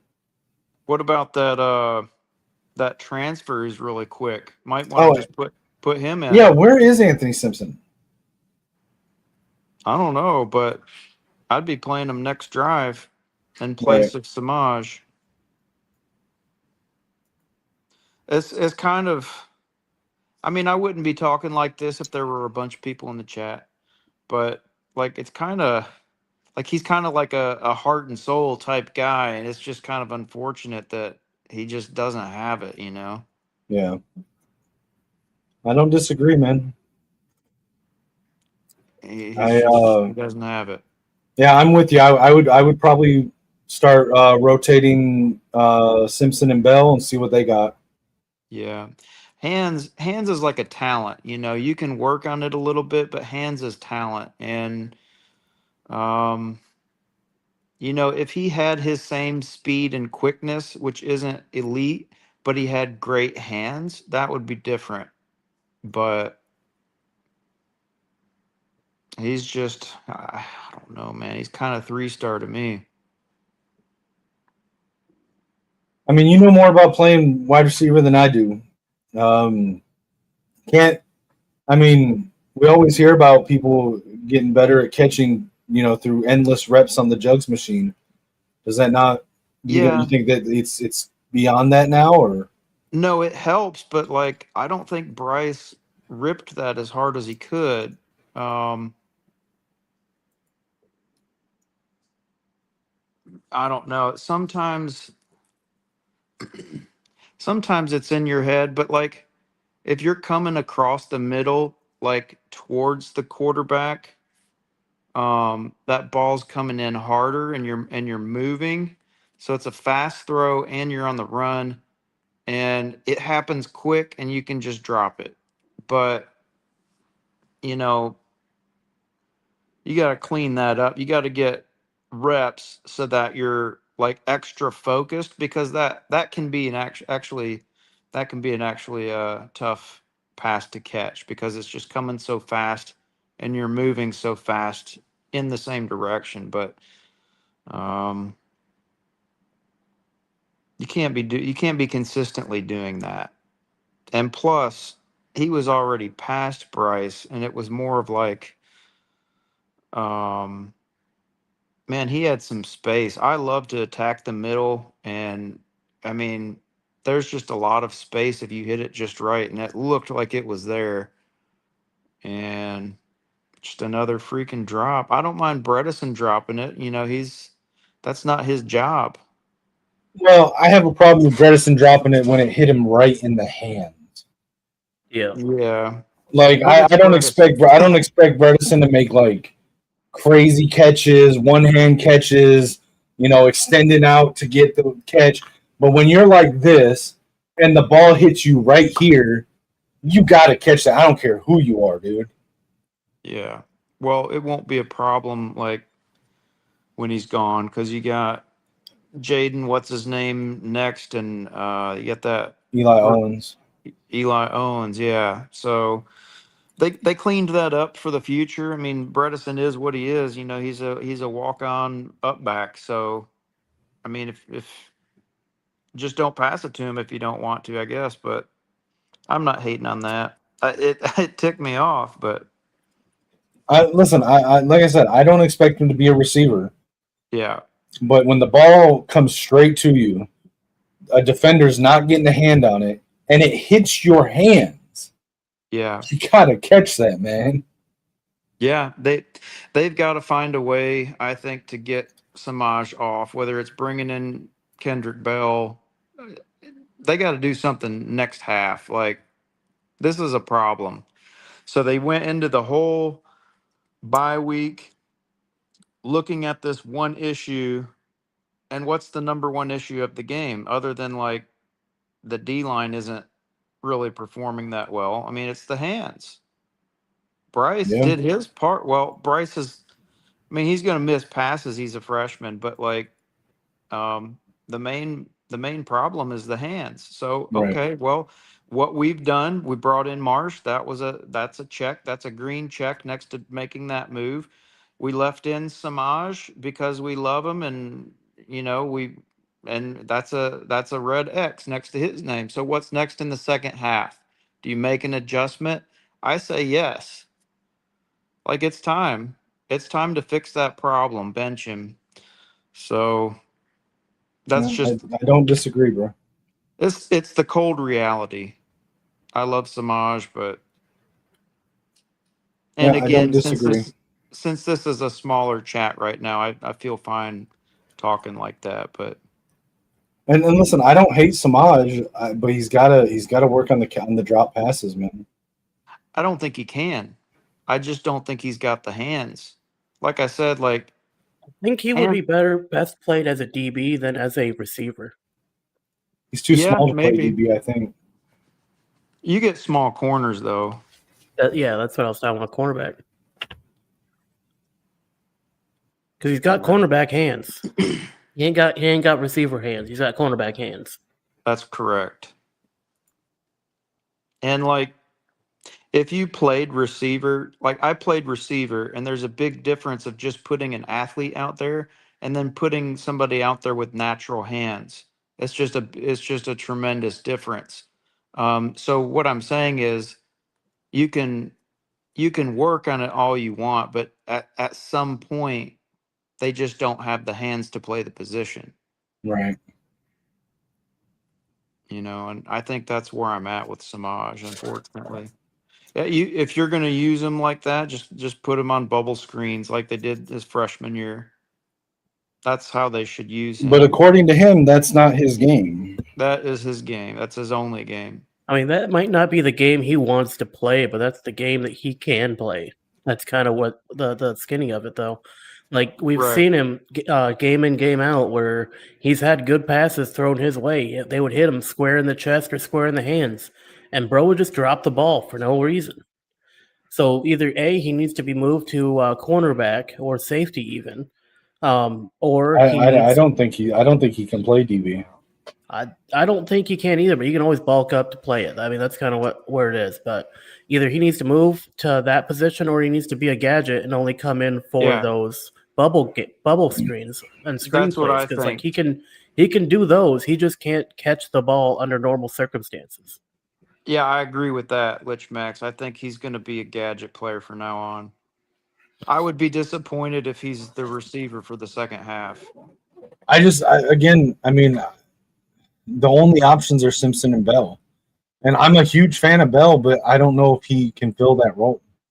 Well, No, I just you can checked, and move Simpson's Marsh. not on IR. So if they are going to swap Samaj out, I think the most likely candidate to move up is going to be Simpson coming in to fill Yeah, I don't hate Samaj's that. spot.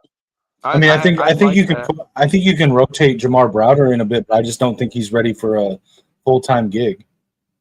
He's not. Browder can't play that specific position, but you could move Marsh in to replace Samaj, and then put a bigger body out there. Right. But Samaj, I could see Marsh playing outside when Simpson's in and moving inside when you bring Browder in. I think for Browder, Oh, dang. Kansas State's making it a game with Baylor. I think for Browder, McCauley's got to get hurt, or else there's got to be blowouts, and we're just not seeing it. Yeah, I mean, and listen, McCulley's not bad. Browder is basically McCulley with a higher ceiling, but right now McCulley is much farther along, just based on experience. Yeah, I think what Litchmack said, put in Simpson in place for a quick patch, but I think the right decision is to move not Fred Moore, Andrew Marsh over and put Kendrick Bell in for the long-term solution. So, listen, I'm saying this as a joke. I'm not trying to bash on anyone. A voice message was just sent to Maze's Discord. I can't listen to it obviously because I'm on here, but I'm willing to bet it says fire Chip. I mean, you can, but let's find out. I mean, I haven't seen an offensive coordinator issue this game. Me either. It's just you know what I'm talking about. Well, there is one particular fan that has really been vocal about the offensive coordinator. I just don't see it. I see freshman mistakes by Bryce, and I see drops. I mean, Right. the line is a work in progress. Garnera, I don't know if y'all caught it, but like on Haynes' long run, you pointed out you saw Bredesen on the block. I saw Garnera because he did the same thing. Like he finds his man, and then Bredesen opens up the other side, I think, and then Garnera just kind of turns him out. Well, what happened was that like Guarnera made the block, but Bredesen basically initiated the outside block, then moved in and sealed the block with Guarnera to double team for Haynes. So the reason I was talking about Bredesen so much is that he basically helped on two different blocks and both were key because he initially started on the end of the line and like initiated the block for Sprague that let Sprague get control of the block, and then he released and went inside and sealed the outside shoulder of the guy that Guarnera was blocking, and Haynes followed him through the gap. Okay. Yeah, it'll be really nice to see in like slow motion when somebody's breaking it down. But unless I'm misremembering it, but that's what I thought I saw.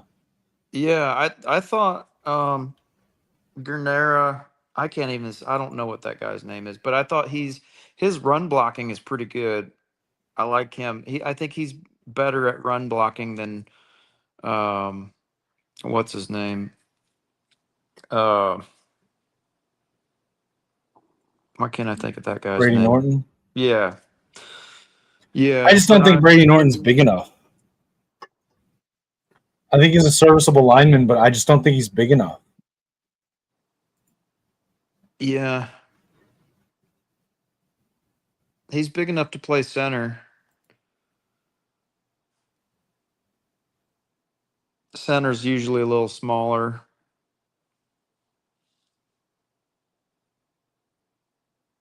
TJ just reposted a thing from Wolverine Mean. New drinking game. Drops equal drink. Drink responsibly. Oh man. Pretty sure there's people out there that would be hammered right now. With how often Samaj have been dropping, yeah, they'd be hammered pretty quick. I'll tell you what, if they don't take Samaj out, if he drops again, you're gonna hear the boo birds. Oh damn. Hey, prayers up for Mark Sanchez. Y'all remember Mark Sanchez? Nope. Former quarterback of the New York Jets. I want to say he played at USC. Oh yeah. I was thinking 49ers. Yeah, maybe. But he apparently posted by TMZ 30 minutes ago. Mark Sanchez was stabbed in Indianapolis and is hospitalized with severe injuries right now. Wow. So prayers up for Mark Sanchez, man.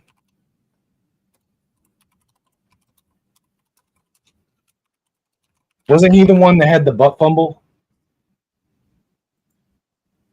The what? The butt fumble.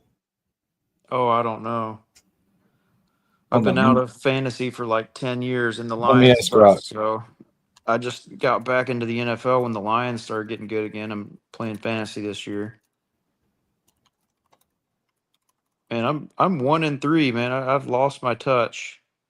I used to win it every year. I am currently 1 loss. Kirk Wilson is confirming that it was Mark Sanchez with the butt fumble. According to Grok, quarterback for the New York Jets during the infamous butt fumble play happened on November 22nd, 2012, in a Thanksgiving night game against the New England Patriots. Sanchez, attempting to scramble on a botched handoff, ran into his own lineman, Brandon Moore's backside, fumbled the ball, and was recovered by the Patriots' Steve Gregory for a touchdown.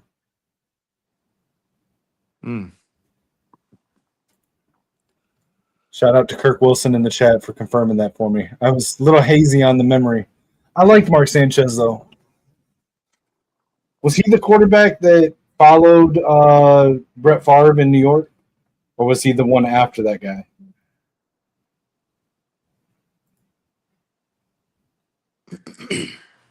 I don't know. He might have played on a couple teams. I was thinking 49ers for some reason. Well, I want to say, I think he was like the quarterback that was at USC after Matt Leinart. I think. Sounds about right. But like my memory from back then is like really hazy, so Yeah. I could pull it up, but it'll cut me from the video. no, you're good. I mean, I'm just saying, I actually liked Mark Sanchez. Not necessarily a fan of his, but I liked him.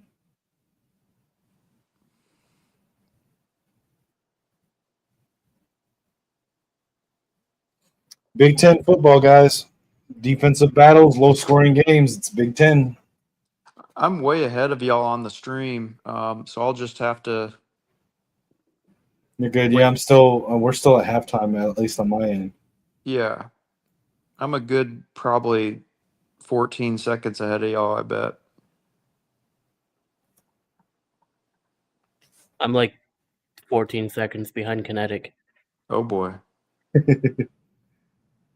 You're on Internet Explorer time. I'm on Well, Florida I can't time. watch it. I can't watch it like y'all, so I have to watch it my own way.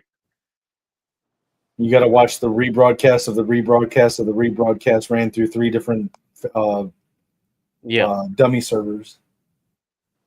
Yeah, he's got the cut off top of a 2-liter with aluminum foil taped around his Xbox antenna. Hitchhiking off the neighbor. I'm looking at them. We're getting ready to kick off right now. Hey, there's a reason I know how to do that. All right, play is live. Kick off.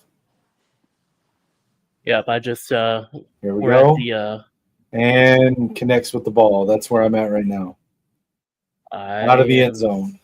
Still waiting for kickoff. He's still standing there. Still standing there.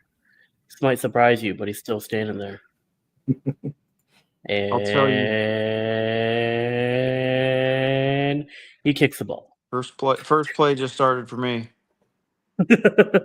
Yeah, they're just running on the field on my end. I see Marsh is back on the field. He's solidified as a starter, I think.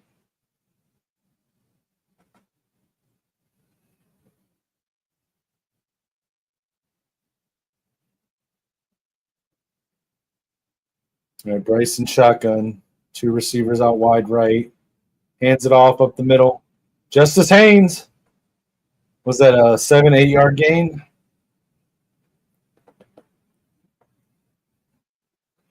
Second and 4.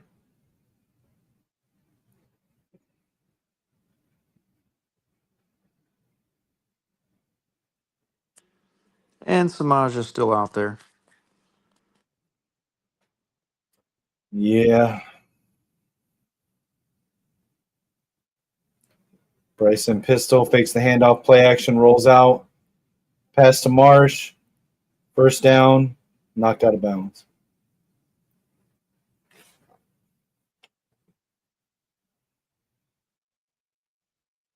Andrew Marsh.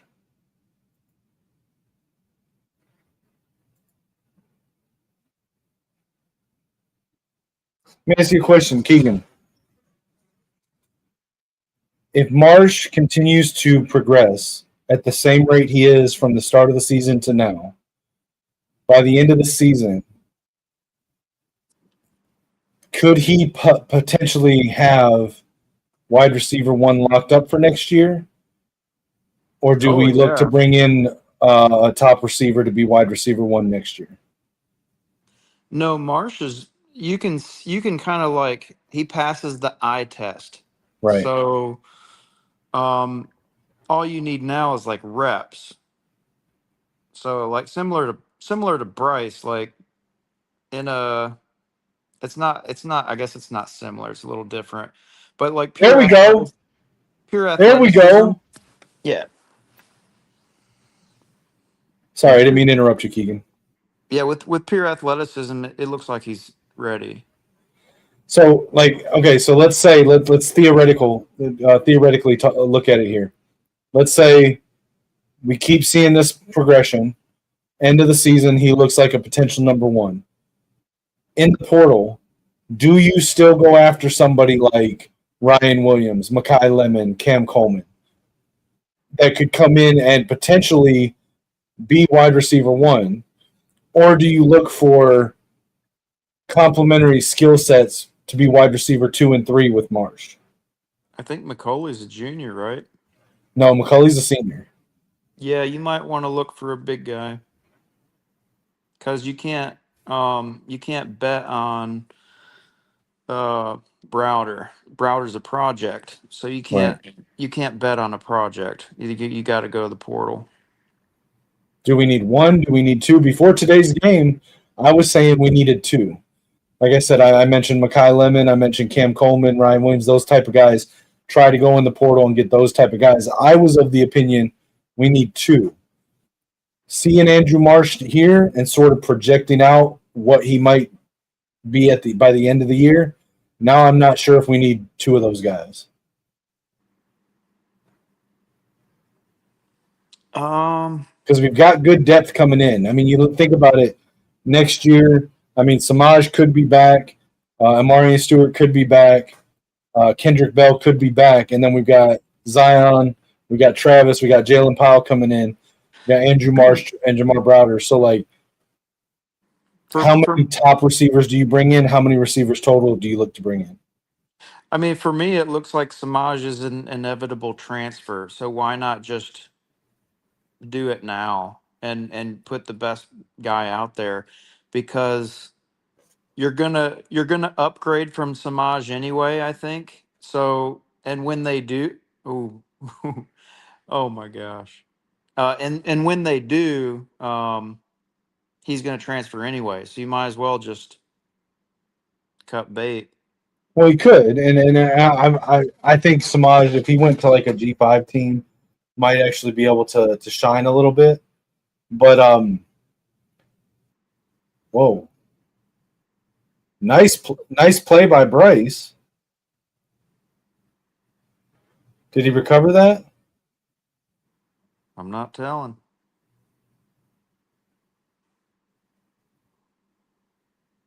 Okay, he did. Good. I mean, there you go. He almost drops the catch.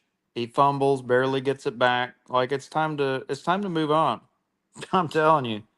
Time to go. But okay, so here's my question. Let's assume for a second, and to Alibaba's point here, Lloyd Carr always had top receivers. I don't think it's that they can't. I think it was circumstantial why they haven't gotten them. So Jim Harbaugh actually did recruit wide receivers decently. I mean, he had Nico Collins, he had Tariq Black, he had Donovan Peoples-Jones. He recruited wide receivers fine. I would argue he didn't necessarily use them great all the time, but I don't know that we had the quarterback play to use them. But you really saw a shift, in my opinion, when NIL became a thing, because Michigan didn't give Jim Harbaugh NIL support.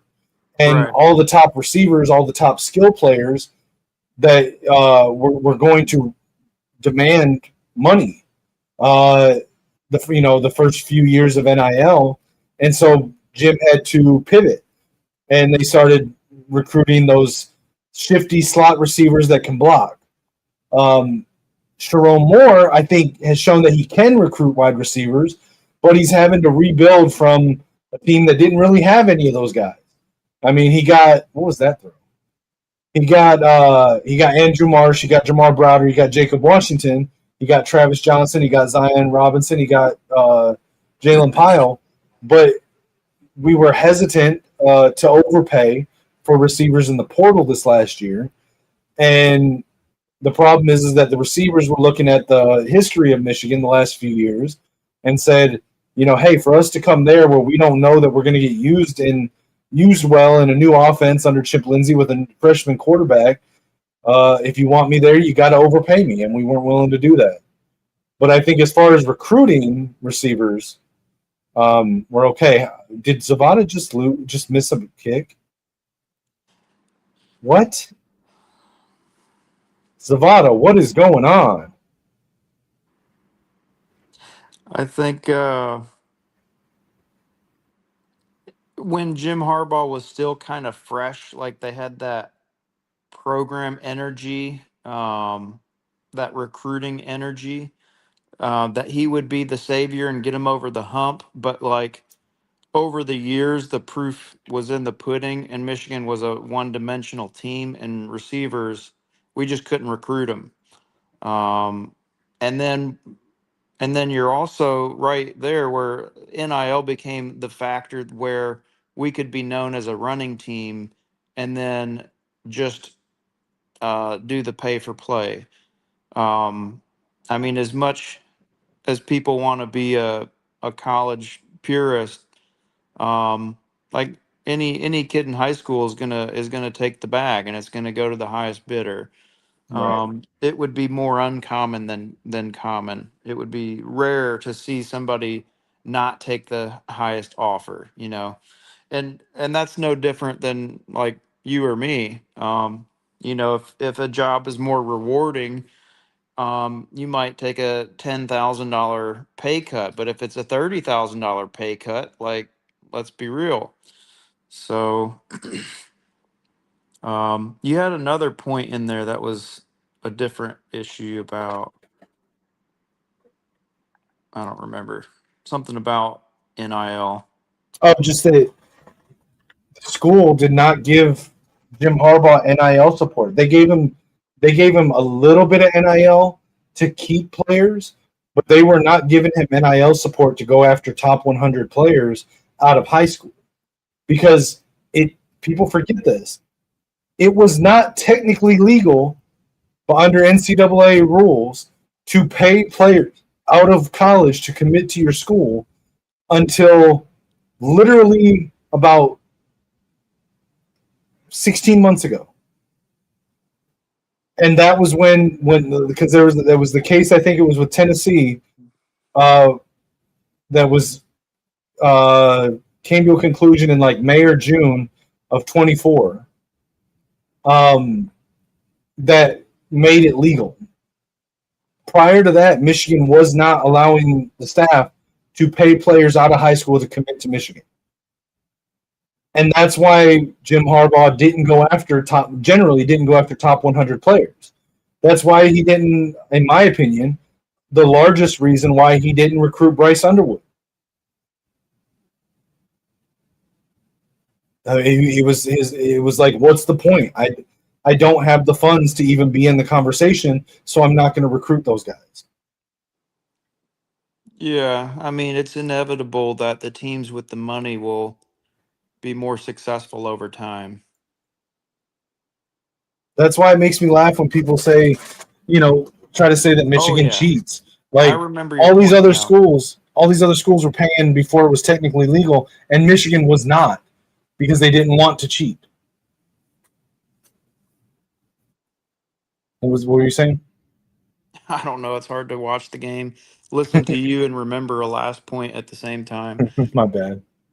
I had it for a second, though. That's why I interrupted, and then My I bad. saw a squirrel.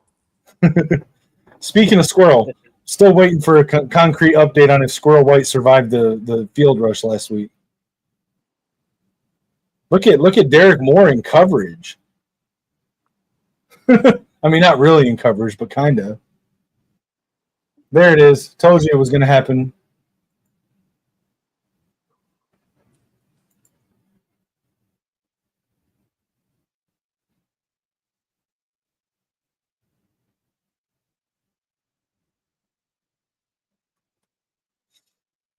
Third and 9. Come on, Wink. Dial something up. Get a stop.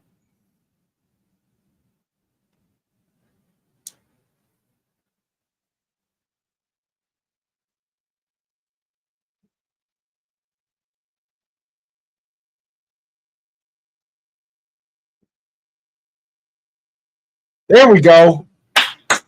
Jayshon Barham on the line, drops back into coverage and knocks the pass out.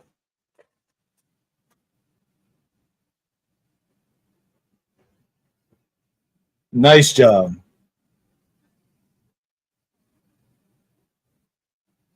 Bro, Jayshon Barham, I swear, he is playing himself into a first-round pick in the draft. Barham and Hitman Hillman on that hit. I'm telling you, Alibaba, Brandon Hillman, Hitman Hillman, watch him. He's a different type of player from Coy Parrish, but those are currently two of my favorite safeties in the country.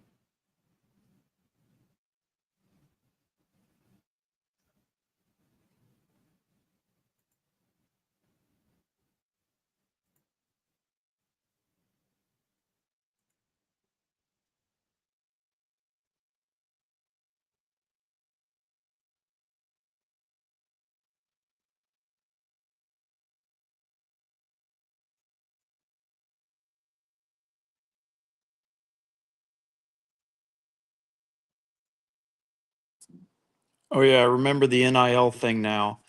So it's like the dynamic of not overpaying so that you Oh, can right. like properly budget your team.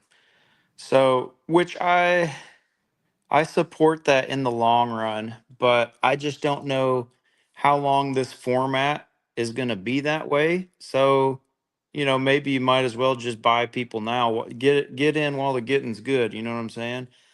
Yeah, I mean, so I agree with you, and give a shout out to TJ because he's the one that first heard say this. Bring in one guy. Bring in who was on the market last year? Nitro Tuggle, some other guys. Like there were some big name receivers, and overpay for one so that we can show the rest. This is what we're going to do. I think the Michigan State guy too, right? Was that the year Yeah, Nick. before? Well, no, that was last year. Nick Marsh, Nitro Tuggle, Zachariah Branch. All these guys were on the market. Even Squirrel White were on the market. I understand we don't want to overpay, but in that situation, we had almost a decade of not utilizing wide receivers well. We brought in Chip Lindsey and Bryce Underwood to change that. We need a receiver to do it, and unfortunately, it's just the truth. You got to overpay for at least one so that you can show the rest proof of concept, right? That's probably the biggest miscue with the management of this team from last year to this year. It's not like we don't have the funds to do it. Yeah. I just don't know how some programs pull it off. They're recruiting at a high clip and they're getting the transfers, and we're just getting the recruits. And we're not even beating them on the recruits some of the time. Right. So I don't know. I think, I don't know. They might be spreading the money around a little too much. They need to figure it out. I think hockey's like blown up since NIL. Yeah, we got like pro players coming to play for Michigan or something. Yeah, but like, come on now. Can't we use a receiver Right. or a tackle? Yeah, I agree. Because the football's the money maker, man. 100%. Bryce is currently 9 of 15 for 125 yards. How much was it? 125? Yep. Hand off to Haynes, tackled in the backfield.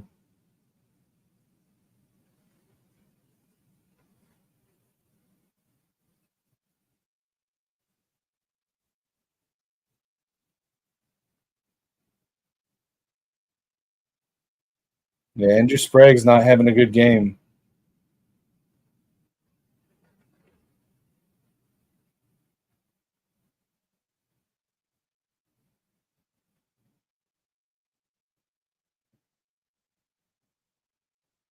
That was interesting. A little pump fake to the running back out of the backfield and then pass the decline.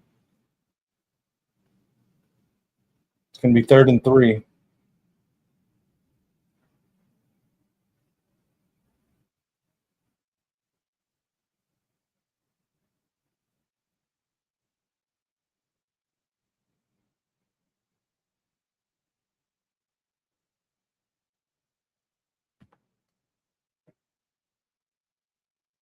Third and 3, Bryson shotgun. We got 4 receivers, tight formation.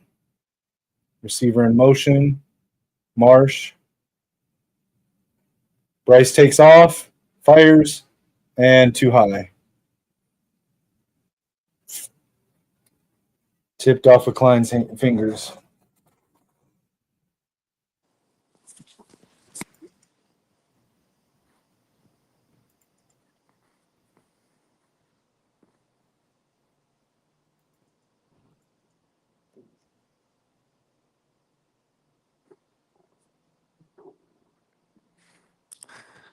It's starting to look like this team is not going to make the playoff. Yeah, I mean, I'm seeing improvement individually somewhere, in some places, but it's still not coming together yet like I thought it would coming out of the bye. They might drop a couple before they're even hitting on it all cylinders. They can't play Well, like this against Washington or USC. I've always said that I thought the most dangerous game on our schedule was USC next week. Well, they can't play like this against USC, that's for sure. You see a clear difference between the coaching styles when you're going specifically when we came between that CMU game and that Nebraska game and now this game, and then you look at the beginning of the season. There's a clear difference in those 2 middle games there compared to the rest of the season so far. Yeah, I What think is the common difference in that span there? I think it's the fact that Sharon wasn't there. We played better. If that's the case, Sharon just needs to let Chip Lindsey call the offense. I agree. Sharon needs to take hands off and just let his offensive coordinators do what they're gonna do, because clearly what he thinks is right and what is actually right just isn't connecting, because now that he's back, we're playing like we did the first half of the season. When he wasn't here, we played so much better. Yeah. Yeah, the Sharon thing is kind of a problem because this is our guy, and if it becomes that it's not our guy, then we start losing the recruiting thing, and so he's just got to be the answer for now. I mean, it's looking like we should I have. think I'm sorry. Go ahead. Well, I mean, the goal was to keep the continuity, and then we don't have the continuity. So now what?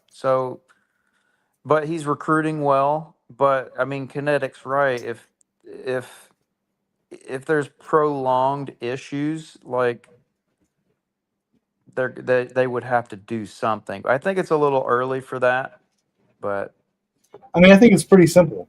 I think Sharon is the guy. I think that he's a great recruiter. I think he can be a good CEO type coach. He needs to give up play calling. You brought in Chip Lindsey for a reason, for his offense. Be in the meetings, figure out the game plan, figure out the be part of the offensive game coordinator meetings. But when it comes to game day, let Chip call the plays. Let him run the offense. You brought him in for a reason. Let him do it.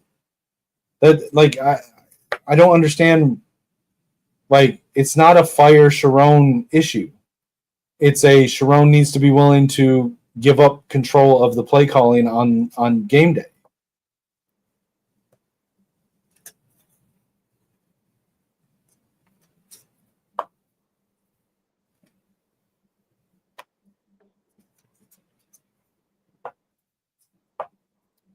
Kirk. So to Kirk's question, he's saying, "What do you have us guys go? Have us going?"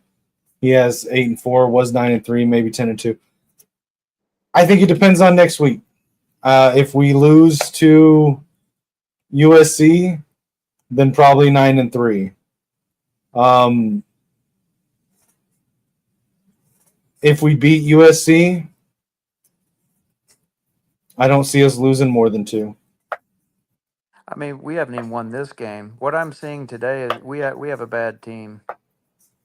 For whatever we can chalk it up to. Like we can point at these different things, but I'm seeing results, and like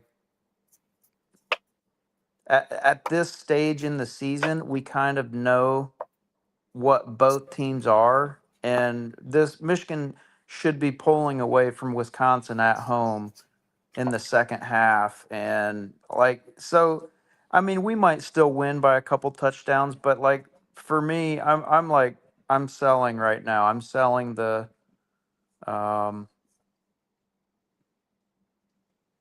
I don't know. I mean, I would just caution patience with the fan base. Like, Yeah, listen, yeah. take a step back, look at the big picture. Okay, I pointed out earlier the NIL thing with Jim Harbaugh. Jim Harbaugh was able to win a national championship because of the deep team that he had built up, developed, and had the help of a COVID year to be able to have super seniors, right? And He had a team that was grad together that was transfers and NIL. right, grad transfers, which is the one area where he was getting NIL. Yeah. But as far as like high school recruiting, you look at 21, you look at 22, you look at 23, it wasn't a lot there. And we saw that last year because when the first part of the super seniors and the deep class went to the NFL and graduated, we saw that the cupboard was left pretty bare last year. But we were propped up in a lot of ways by the top end talent that was still there with a year of eligibility. Though, Will Johnson for the first part of the year, Colston Loveland, Mason Graham, Kenneth Grant. Like, we were propped up by that in a lot of ways. We're trending up, but if you take away the top end talent we had last year and look at how bare the cupboard really was, that's what Sharon's having to build from. And he's been doing a great job of building on top of that, with the biggest misstep being that the school, and I don't know how much of this is on Sharon, did not want to overpay to bring in a top receiver from the portal to show proof of concept this year. Outside of that misstep, we're trending up in every way and building upon what was a very bare cupboard. I think a lot of us were hoping it would be farther along this year than it is, and it might be by the end of the season. But don't get too discouraged by where it's at right now when you really look at what was having to rebuild from. Because, again, yes, this is year 2, and I pointed this out countless times on Maze's channel over the last year. Sharon wasn't made the head coach until mid-February. He didn't have his coaching staff fully in place until the middle of March, end of March of that year. He didn't really have a lot to be able to go in on the portal. And as I pointed out earlier, he didn't truly have NIL support until after the spring portal. So he had very few options for coaching staff, very little options for portal in year 1. He did a great job in high school recruiting year 1, but they're high school recruits. Bryce and Andrew Marsh are the exception, not the rule. The guys he's bringing in next year, it's very good, but they're young. So we needed to show a little bit of proof of concept this year. I think they're doing that to an extent. We need to hit the portal hard for offensive line and wide receiver this year to go into next year with some veterans on top of the recruiting that he's done in high school. I think the last sort of roadblock is that he needs to get it out of his head that he can be the head coach and the play caller. I think if he gets past that roadblock, the future looks bright. But caution the disaster talk. Like, look at what he's building from, look at where he's going, look at the big picture, I think we're going to be fine. I think for me, there's like all kinds of different factors. Nice catch by McCulley. Was that a catch? No, it was incomplete. Never mind. It kind of Sorry. looks like a catch to me, but like with all of those different factors, like what's the like saving grace? I would say No, that's a Bryce. catch. Yeah, I think it is. I would say Bryce could be the X factor, and to me, it just doesn't look like Bryce is going to get there this season. That's why I'm kind of like, I'm ready to sell it at this point, I think. Well, I mean, Bryce is farther along right now than anyone could reasonably expected him to be as a freshman.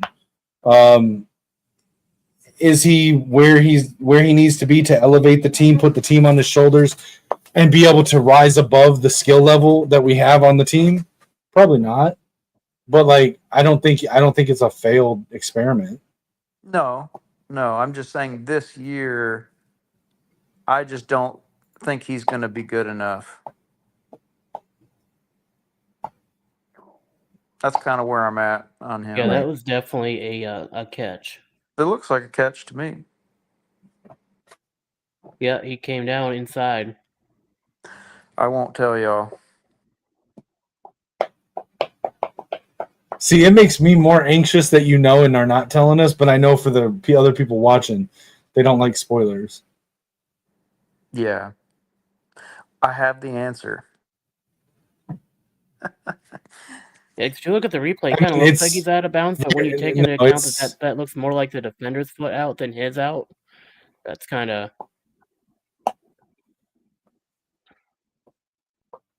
I think another thing on all that... Oh, yeah, that was definitely in bounds. That's a catch. I think another thing about that kinetic is, like, we should try to enjoy the game. Right. and not, be doomsayers for the season. 100%. And that's what pisses me off so much about being on the other podcast right now. Like, it's like everyone wants to be negative. And if you're not negative, there's something wrong with you. Like, I'm not going to be negative about this. Like, I'm seeing good things. I'm looking at the big picture. I think we're fine. Do we have issues that need to be cleaned up, that need to be adjusted? Yeah, of course. But I think we're fine. Fake reverse. There we go. Wait, what just happened? Hold on. Wait, hold on.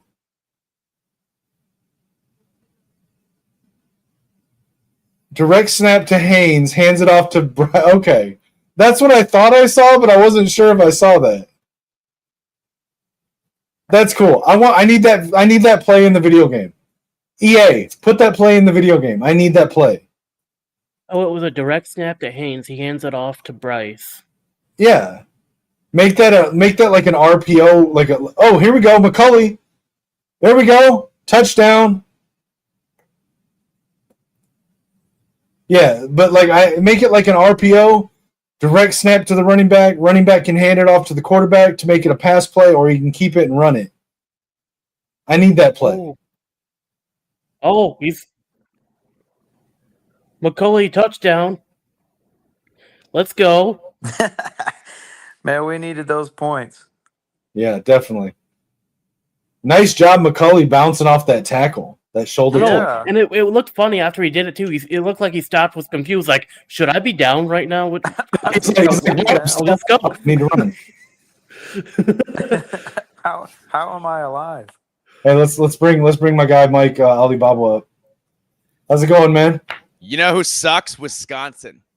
Wisconsin sucks. For those that don't know, Mike here is a Minnesota Golden Gophers fan and hates Wisconsin more than he hates Michigan. Significantly more. You know? What do you think of the conversation we're having right now, man? I mean, I think that right now it's been clear all game that that Michigan's the better team. It's just not taking advantage of, opportunities. Right. And Michigan finally took advantage, got in the end zone.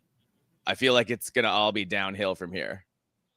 think Michigan starts to pull away after this? I mean, I would think so. I don't know how much fight does Wisconsin have left under Luke Fickell. Right. That's what I'm wondering. Because like, you can say what you want. They kind of laid over and died at the end of last year. Yeah, you're not wrong. He called the Axe game, our game with them, the battle for Paul Bunyan's Axe. He called it their Super Bowl, and if it weren't for a really bad late hit, the way out of bounds by a young linebacker, we would have shut him out. So go ahead. I was gonna say, are you seeing anything from this game from Wisconsin that scares you for your guys' matchup later this season? Not really. I mean, they're okay against the run, I guess. But like offensively, they had that first scripted drive. And then what? Right. You know what I mean? So like if you can, if you can limit a team, if the only time they can get anywhere near scoring is when they have a scripted drive. Right. You'll take it. And obviously Michigan's defense is very good, although our defense is very good too. Right. I don't know. You guys are probably a little better than we are, but we're pretty solid. So I'm excited to play Wisconsin this year. Dude, I look at Wisconsin and Iowa. They're both down as far as I'm concerned from what they often are. I mean, I'll take Lindsey over Gronowski. Oh, you don't think Iowa or Wisconsin would kill to have Drake Lindsey right now? He's the highest rated passer in the Big Ten by one of the efficiency ratings. I forget which one. Is he better than current Minnesota Viking Max Brosmer? Here's what I'll say. I don't know if he's better yet, but he's got a bigger arm. And he's similarly accurate. The thing Brosmer did was like, and we would go, you would see this, is Brosmer would often get to like his third or fourth or even fifth read. Well, I was going to say that's what stood out to me. Like, I watched him a little bit last year, because we played y'all. But like, since he's been a Viking, I've watched him a lot more. And it's like his biggest strength, because he doesn't have great arm talent. He doesn't have great physical talent, but he seems to process the game so fast. Yeah, dude. He's one of those guys where if he wants to, I feel like he would be a really good coach. Yeah. Someday. I said that last week when Lichamax and I were doing the Vikings watch along. I think Brosmer's going to be like a career backup at Minnesota and then transition to a coach. Oh, for sure. He's going to be like who was the backup that was at Indianapolis behind Peyton for 10 years? Paid to do nothing for 10 years. Yeah, but that's good work if you can get it, man. Right. I feel like Brosmer's going to be that. He's going to be a really steady backup for a long time and then be a good coach. Because if you need him, processes the game so fast. Yeah, he's never going to make the wrong read. That's the thing. He's always going to make the right Wisconsin read. Taking big time shots now, but there was an interception. Rod Moore. Go, Rod Moore. Rod Moore is going to be an NFL player.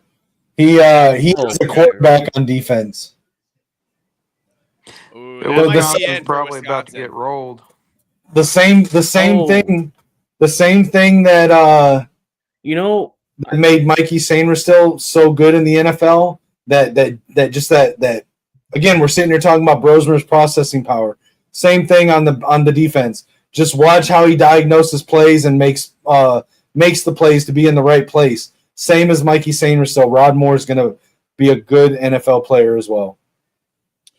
Yeah, that's the it's funny when you say that right now because Coy's in a growing phase where like he had this really, really bad game at Cal. I mean, Not only did he catch a punt on the 2, not only did he have a punt bounce off him that they recovered and then scored on a short field on.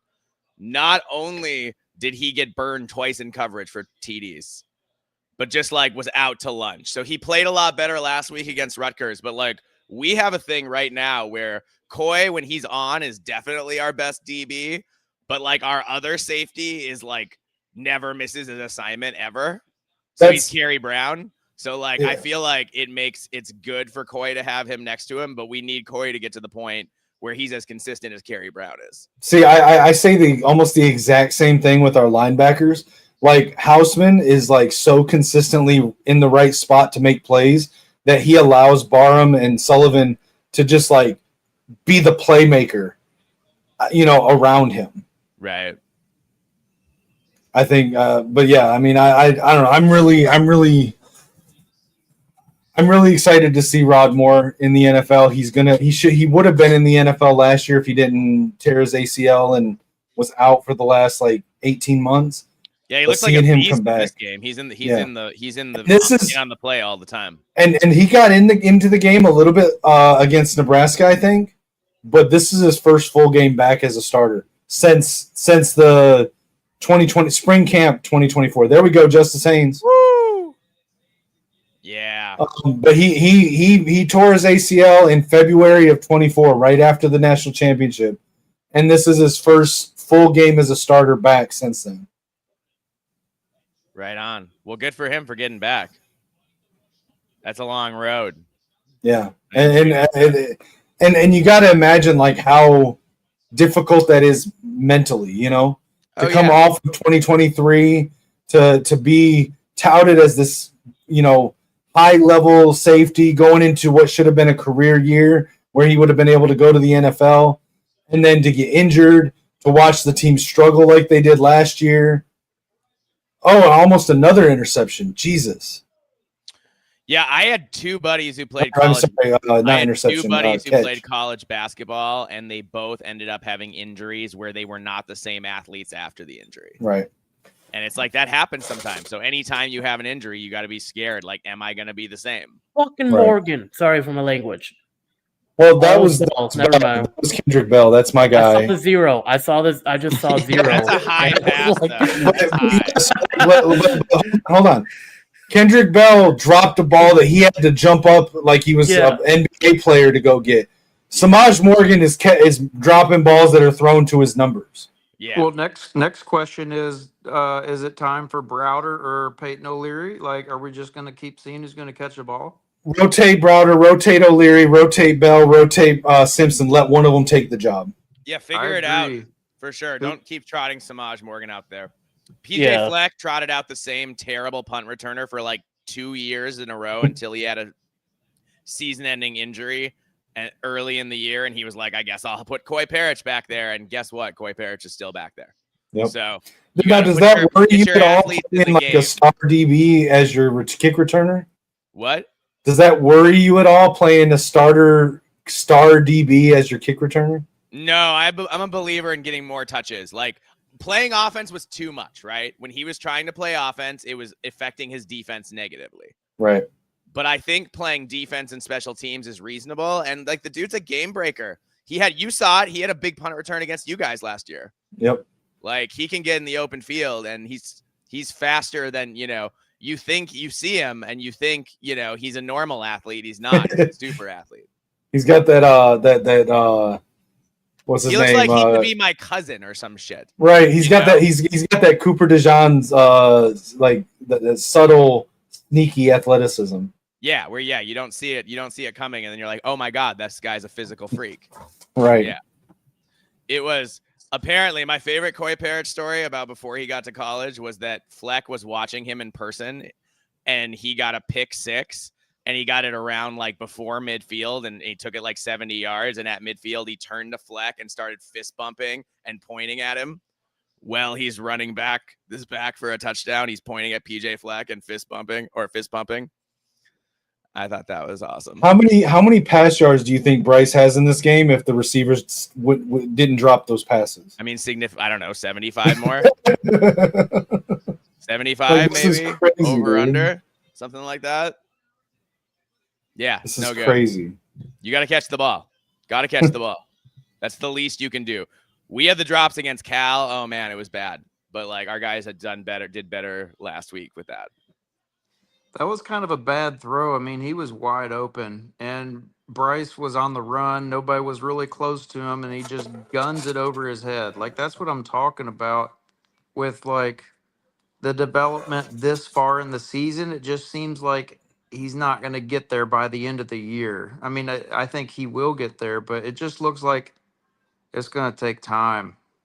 Well, I mean, he's still a true freshman quarterback. Like, again, I'm not disagreeing with you at all, but I mean, you're seeing what you're describing is true freshman quarterback play, but I would say it's like a half measure. Like he's only making like half the mistakes that you would expect from a true freshman.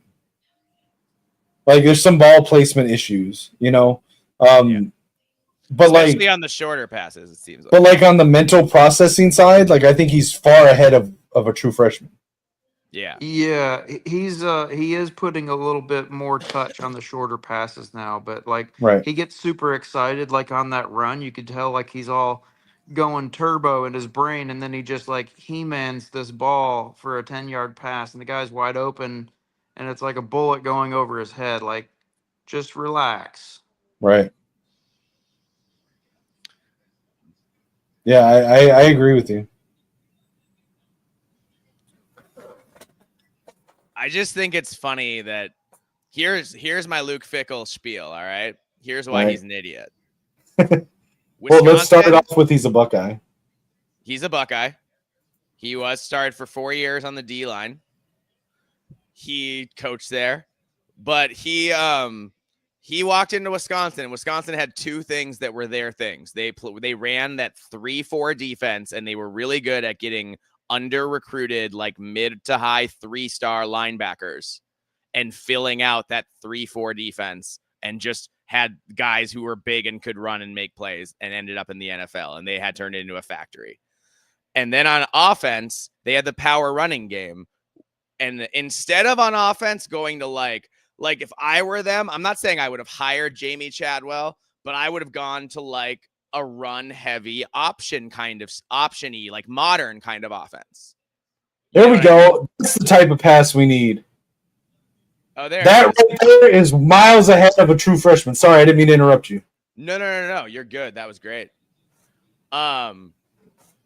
But instead, he decided, not only did he decide to go to an air raid, which was totally different than what they were doing, right? But on defense, he wanted to go to a 4-3. And I was like, what are you doing changing the defense? Wisconsin had finished in the top 5 to 10 in defense like 4 years in a row. Yeah. And I was like, what are you doing changing the defense?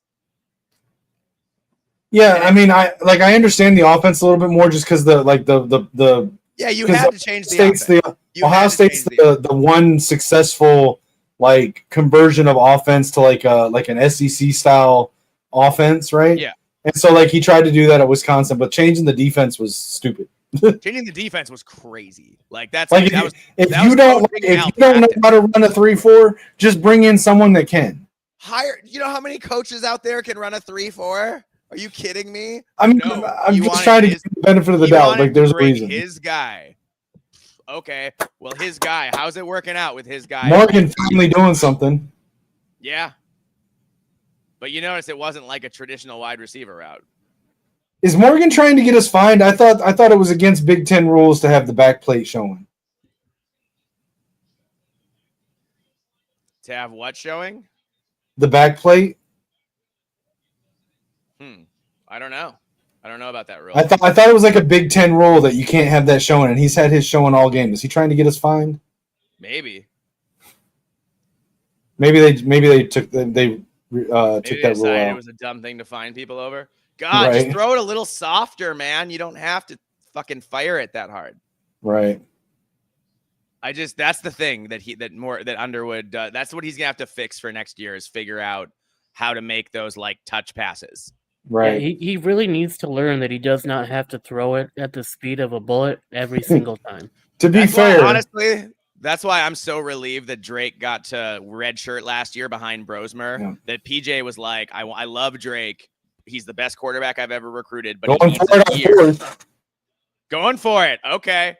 Holy crap! Sharon found some balls. You're ahead of me. Don't say anything. Good. Okay. Oh no. Damn it. No. Why? That was terrible. How did that even happen? I think it was an early snap. Oh. And then it's 4th down. Don't jump on it. Scoop it. Right. You know? That's a freshman mistake. Like, definitely try to scoop that thing and run because it's 4th down. It doesn't matter if you fall on it. Right. Right. But I think the mistake was on Crippen. I think he snapped it too early. No, he did for sure. Well, that sucks. Michigan was about to put this one out of reach. Man, that Right. Hoffman pass was like, man, it's just a little like outward drag Wow. route, and you're ripping it to an up back. Yep, I agree. Hank Beatty for Illinois, 5 catches, 186 yards today against Purdue.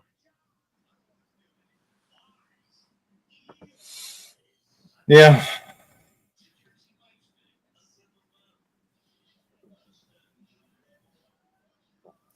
We'll see.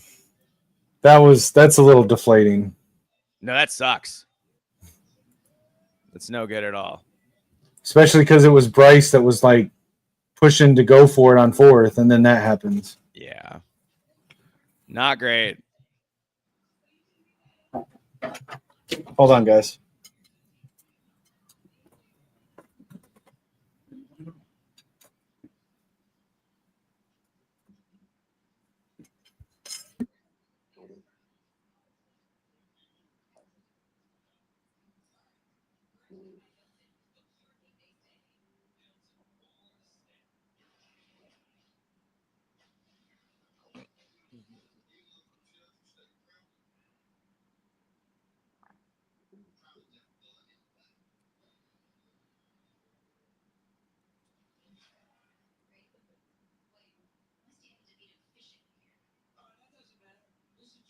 Just too much slop.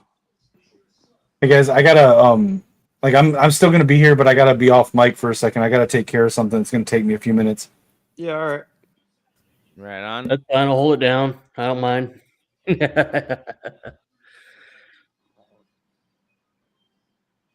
So yeah, definitely like on that 4th down, he should have scooped it and tried to run with it. That would have been the better plan there. Because I mean, even if you don't get it, at least If you don't get Yeah, it, make they it- got the ball anyway. Who gives a Right. fuck?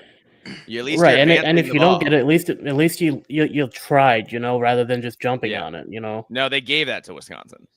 Like he could have, even if he couldn't have scooped it up, he could have lateraled it back to the running back or something. Someone who could have like punched through the line, because like Yeah. Haynes was still in the area. He could have scooped it up. He could have like hurdled it up to Haynes or something. Get him. But that does also come with its own risk too. But I like Michigan blitzing right on 1st down there. Wisconsin's either running or play action passing. So, yeah, blitz. Go get him. Go get him. Barham came at. I think that was Barham came at him with a little front handstand.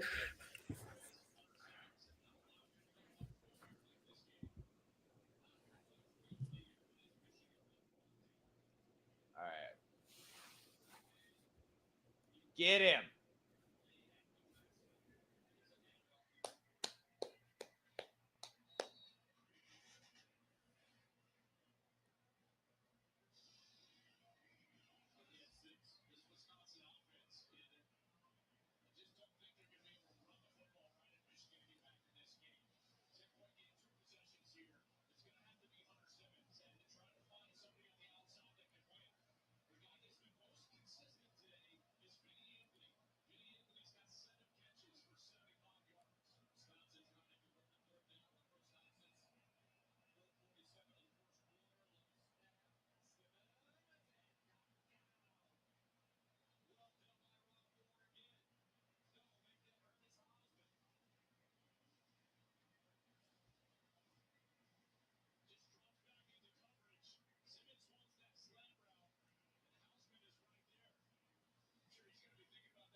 Kind of surprising that Wisconsin has been able to play the run so well. To me, I thought we would have a better day.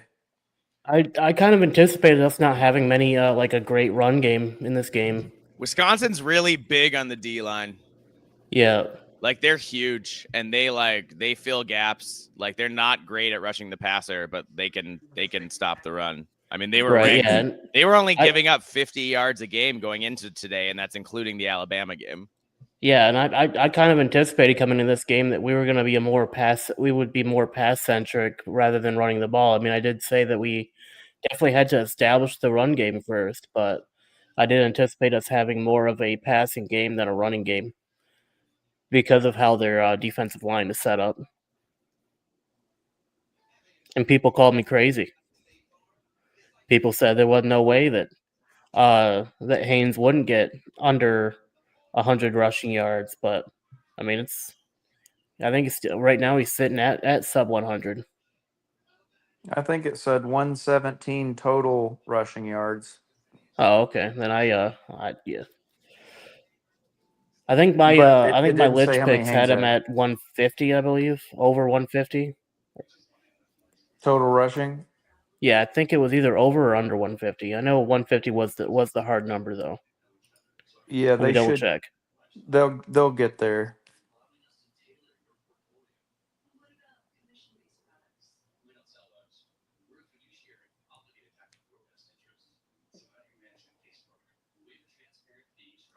Oh, I had him at 120 rushing yards. It was over 120. You had team rushing Justice or? Haynes. Oh yeah, I don't know about that. Yeah, He'd have to Justice break Haynes one. is at over 120. I should have put it at under 120. They were playing Marshall a lot early on. Yeah, I got Marshall at under 50 though. I mean, maybe because he's more of a utility back, like more heavy duty. Like they seem to like him in the tight quarters. Yeah, because I think at this Marshall is a point, bit more of I would call him like a power back type player. Haynes is just better all around. Yeah, for sure. Like he's It's got the speed and he's got like the strength to really like move people out of his way, you know? it seems like he's got better vision too. Yep. So he's got the speed, the burst, the vision, the cuts. Which like if you're gashing your way in holes, then it kind of takes away the. I mean, a power factor is like you get 2 yards and then you make it into 6, but like with Justice Haynes' burst, like he's normally getting 4 yards of carry anyway.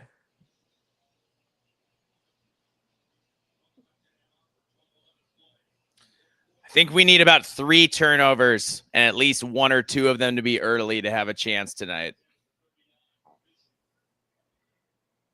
Michigan? Oh, y'all got Ohio State, huh? Ohio State. Oh. It's at. Yeah, I'm not gonna lie, I kind of wrote you guys off in that Ohio State game. Oh yeah, I mean we're gonna get crushed, I'm sure. But I'm curious if Darius plays or not because it would be nice if he's out there. You know, Minnesota probably the rest of the Holy year crap! is gonna Morgan be caught a favored in ball. all but 2 games. Oh, It was a swing route, but Morgan caught it.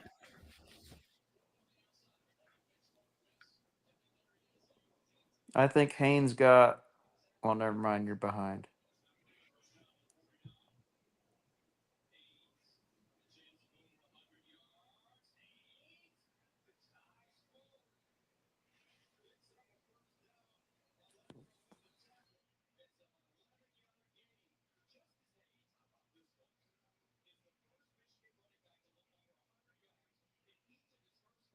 Oh.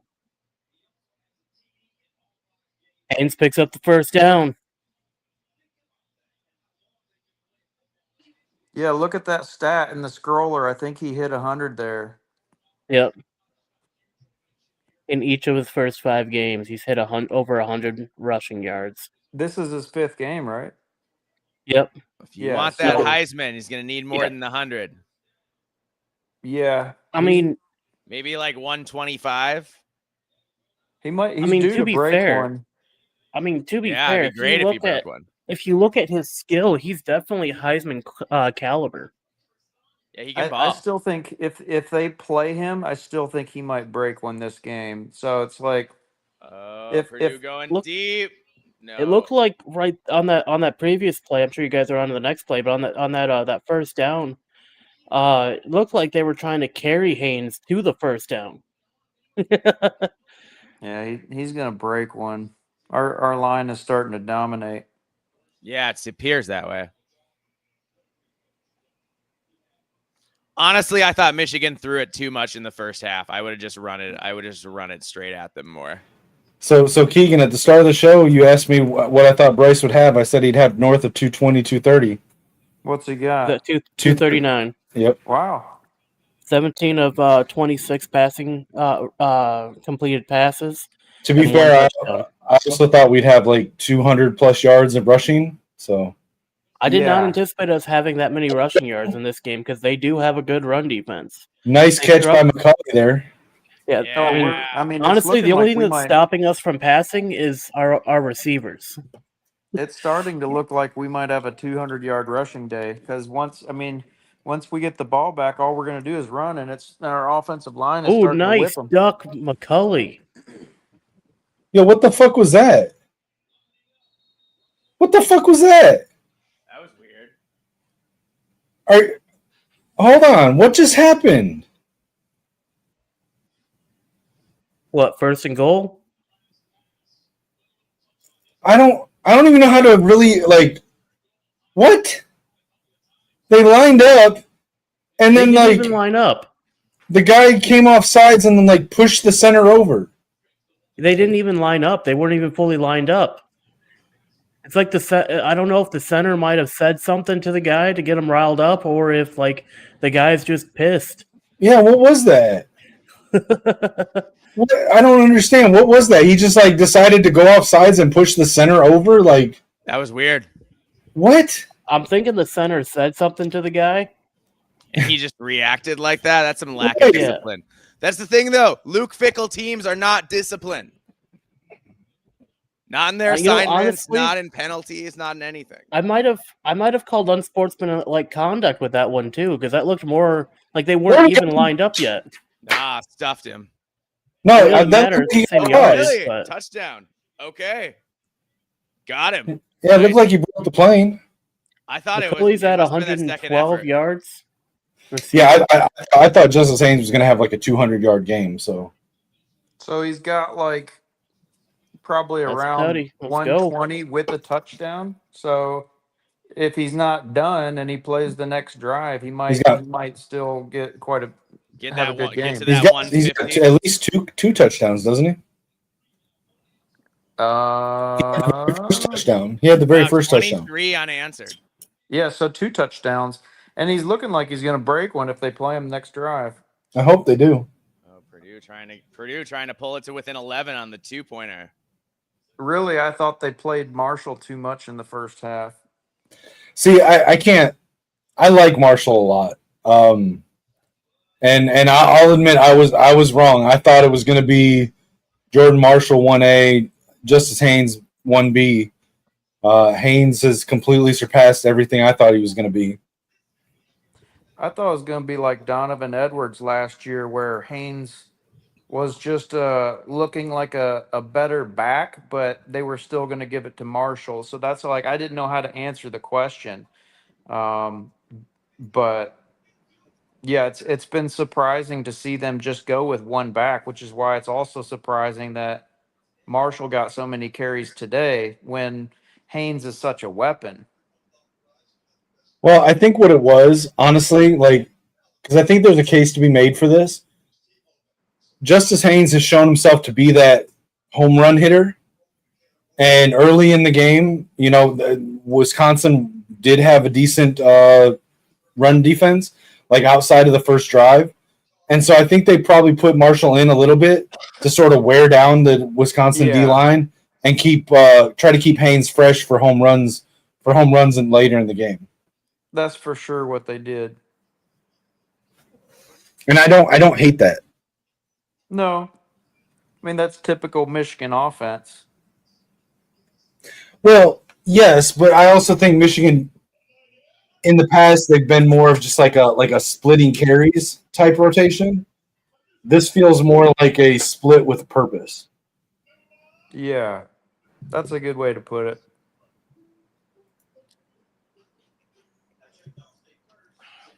As opposed to just like splitting the workload.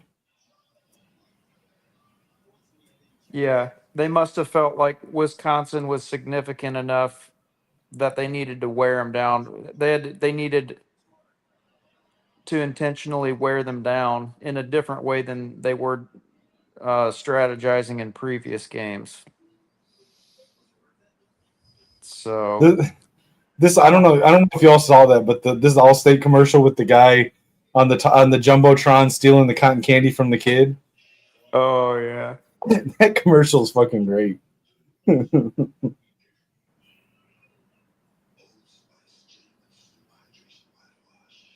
wonder if anyone's ever gotten caught doing that. They get caught stealing baseballs. Right.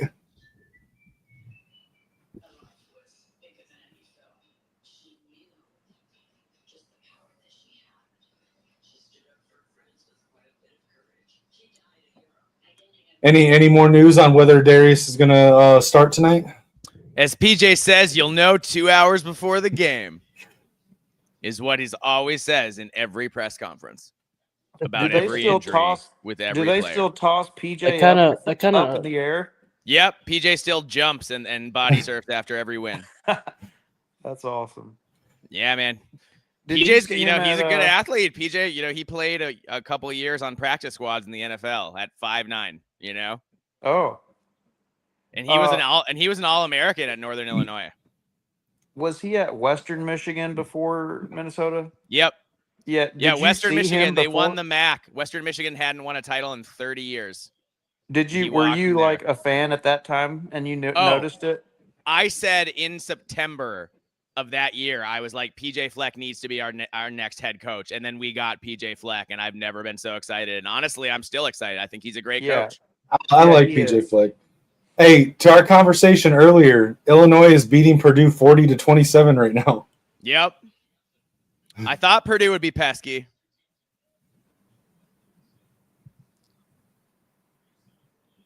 And they just missed Purdue just missed the 2-point conversion to make it 11 points too. Jeez. But they can't stop Illinois. I mean, Illinois has just been scoring at will against Purdue. And I'm not trying to be negative on Purdue. I just think it was a big misstep, Barry Odom not doing whatever he had to keep Brennan Marion with him. Huge mistake. I'm with you. Like that's what you made your name on over at UNLV. Like, you got to bring that offense with you. That was your calling card. Yeah. Here's the thing, though. He may not have wanted to come with, because Purdue and not Northwestern, actually. Northwestern's actually kind of okay. Purdue and Maryland have the worst NIL in the big. They're both basketball schools. Yeah, but are they worse than UNLV? No, but worse than other Big Ten teams. It's them and like UCLA and like Northwestern is is like another like little notch up, and then it starts to be everybody. But he ended up going to Sac State, and they're trying to come up to be a head coach. To cut the. I think they will be a D1 school within the next like 3 to 5 years. But I'm saying if Purdue was better situated in the Big Ten, maybe it would have been an easier sell to bring him with. Like, I am so surprised that I would not be surprised to see Sac State if the Pac-12 survives, to bring Sac State up from FCS. Right. Yeah, dude, here's the thing. It's so funny that like the FCS, all the good teams, they don't play FCS anymore. Appalachian State, Sam Houston State, James Madison, Sacramento State now. Like none of Delaware these teams and Missouri State came up this last year. And I'm from Fargo, so like I know people who pound their chest and are like Bison, and I'm like, you're a big fish in a small pond. Come compete. Why haven't they? Like, I always hear about North Dakota and South Dakota State. Why have they not made the jump? They don't own their own stadium. That's a hurdle. And I think they would have to upgrade their stadium, and they don't own it. And there's not a lot of will in the Fargo, in the Fargo area to like do a big tax burden so that NDSU can build themselves a stadium. It was a dumb idea. They used to have their own stadium and it was outdoors. I always thought it was a dumb idea when they decided to just ditch Dakota Field and go all in on the Fargo Dome. Right. And I think domed football in general is bad for programs. I know when I was growing up, the Gophers played in a dome stadium and it sucked for recruiting. I think it is in college. I like it better in the pro. Well, that's different. Program. You don't have to recruit in pros. Nobody wants to play in a dome. Domes are lame, when it comes to college kids. Yeah, that's fair. Like, good for Fran Brown for trying to make it cool, but like overall, it's pretty lame. All right, Purdue getting the ball back. Still 10 minutes left. Think they can come back? No. I think they could score and like make it a 1-score game, but they haven't. Hey, Lichimax, look at the crowd. That's for you. Brother. That's for you. All right, I'll find out in a second. Oh,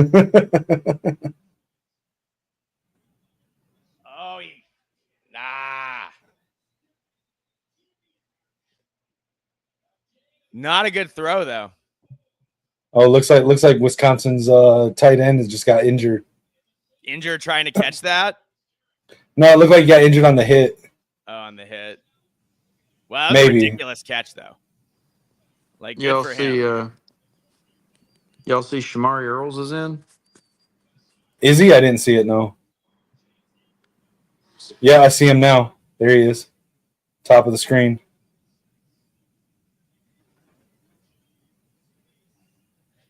Come on now. Don't let them come back and have a moral victory. Crush them. I want them to feel it. I want them to feel every week of this all year for Wisconsin. Because there's a chance that Wisconsin doesn't win any more games. If they don't somehow, and they're not going to win this one, obviously. There we go. Nice stop. The rest of Wisconsin's schedule after Michigan is Iowa, Ohio State, at Oregon, Washington, at Indiana, Illinois, at Minnesota. So they're like not going to be favored in any of those games. I guess their next best chance at a win is what, Iowa? Iowa and Minnesota are their best chances at wins, and they're not going to be favored in either of those games. I wouldn't take them in either game. No, me either. And I don't think they're coming close to Illinois or Indiana either. And they're obviously not beating Ohio State or Oregon. That was a nice catch on a low thrown ball. Yeah. A lot of these balls have not been on target. Even the catches are not well thrown balls. Looks like Haynes isn't going to do any more today. They're sustaining a drive. Yeah. I thought this was going to be his breakout for Heisman game. Yeah, me too.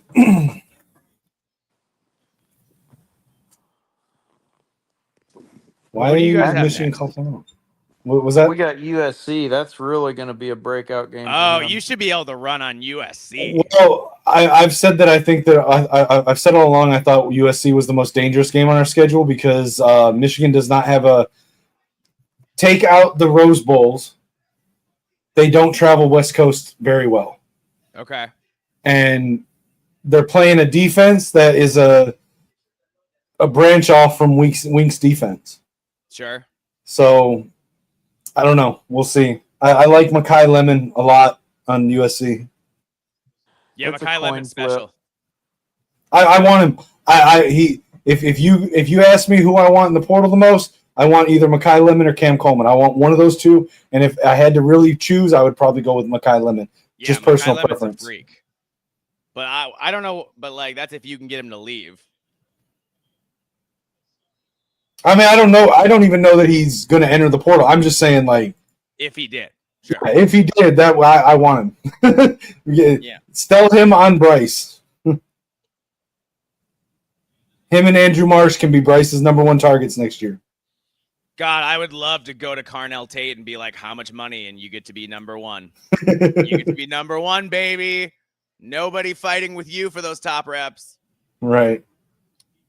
Although I do like we have a freshman wide receiver who's like getting better and better each week, who I think is going to be the next superstar Gopher wide receiver. What was that throw? Wasn't great. Is Danny O'Neal in now? I can't even keep track. Have they let him throw the ball?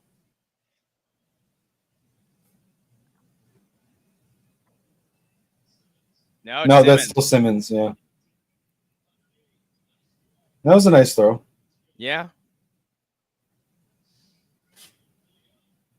But most of his balls, even the completions, have been off target. Right.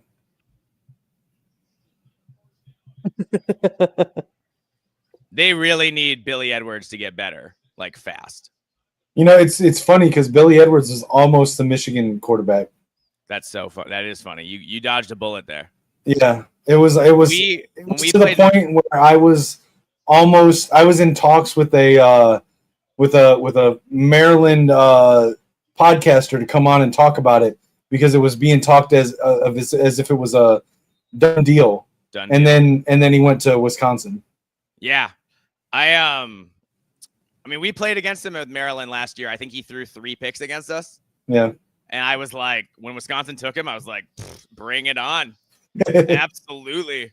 We know what the deal is with him. He will throw some balls up for grabs. He will. But like he's at least gotten a Big Ten arm. These other guys don't have Big Ten arms. Right. Well, and we ended up getting Mikey Keene from Fresno State, which I don't know that there's a huge difference between the two of them. I would actually take Keene's decision making a little bit better. Healthy now? So this is the first week that he has been not included on the injury report. Nice. But Edwards didn't come here presumably because he wasn't confident he could beat out Bryce Underwood. Yeah, I'm sure he wouldn't have. Probably a good decision by him. Oh, there we go. Derek Moore. Down. Yeah. Balling. Just balling. Loss of 12 on the sack. Yeah, that'll do the job.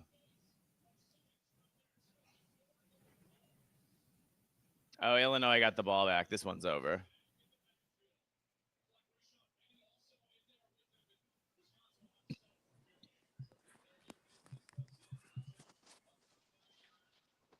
It's almost like if we didn't go for the sack, we would not had a field goal kicked at us. Right. Kicking the field goal, huh? With 2 minutes left? Kicking the field goal? Yeah, okay. I mean, good for you, I guess. I think they're like, okay, well, now it's a 2-score game. Just go for it. I need him to feed Justice Haynes so he can get a home run. A home run and start the Heisman. I don't think you're seeing Justice Haynes get into the ball game. No, I think you're seeing Mikey Keene if he's healthy. We need to get the Heisman campaign for Justice Haynes kickstarted. I don't care. Put in Mikey Keene to hand the ball off. I don't care. Fake kneel, halfback delay.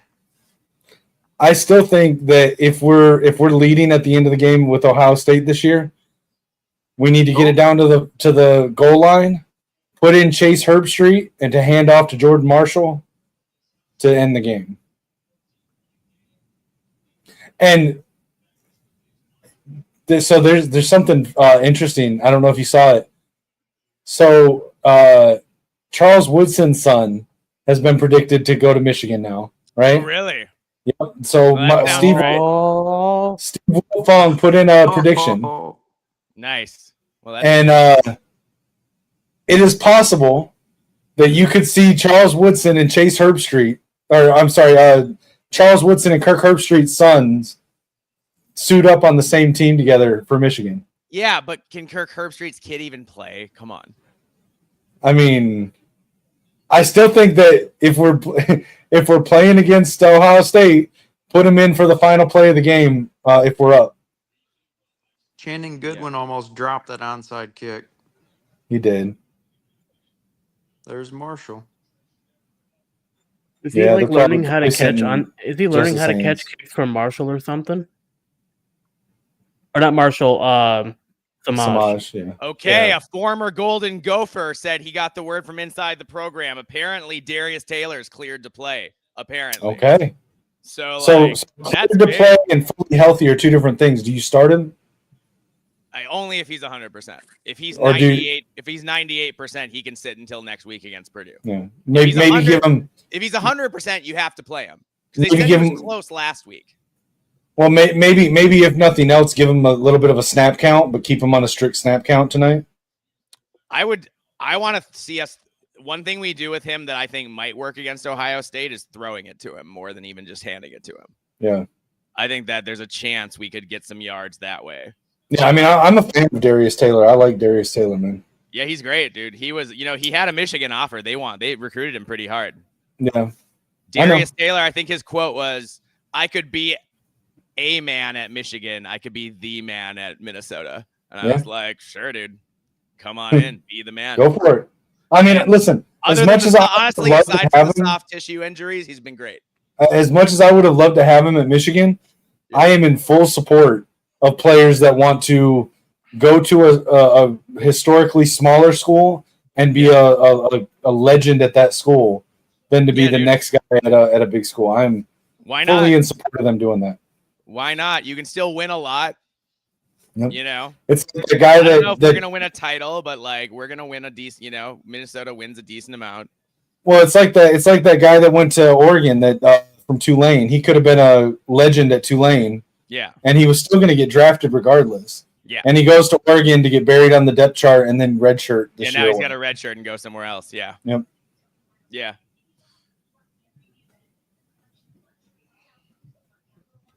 But we've definitely taken the best players off of MAC teams, and I've seen them sometimes play and be awesome and sometimes not play at all. Right. We had a running back who came from a MAC team and then went back to the same MAC team after sitting on the bench for us for a year. That was funny. Yeah, that stuff happens, I guess. Well, yeah. I mean, as long as hopefully, as long as Darius is here, he's going to get the lion's share. Yeah. Do you got anyone behind him, like, coming up? I mean, AJ Turner as the backup was supposed to be good this year, but he's out for the year with an injury. And then we got a redshirt freshman in Femi Ijiboy who's pretty good, but not like the man, like the undisputed guy on a Big Ten team good. Like, because that's one thing Minnesota's had is a lot of elite running backs. Right. And I think that's part of, if the PJ Fleck offense is going to work, like it helps a lot to have a difference maker at running back. Right. So it'll be interesting to see how guys develop and then see who is. We got some guys in this class, maybe I forget their names offhand, but who, somebody's got to be looking at Darius. He's got at most one more year.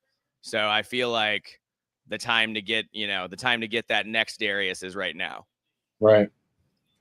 Well, we got our next one. We got Savion Hyder, number 1 running back. That's pretty good. I think you'll take that. I think you'll take number 1 running back. Yeah. Yeah. That's awesome.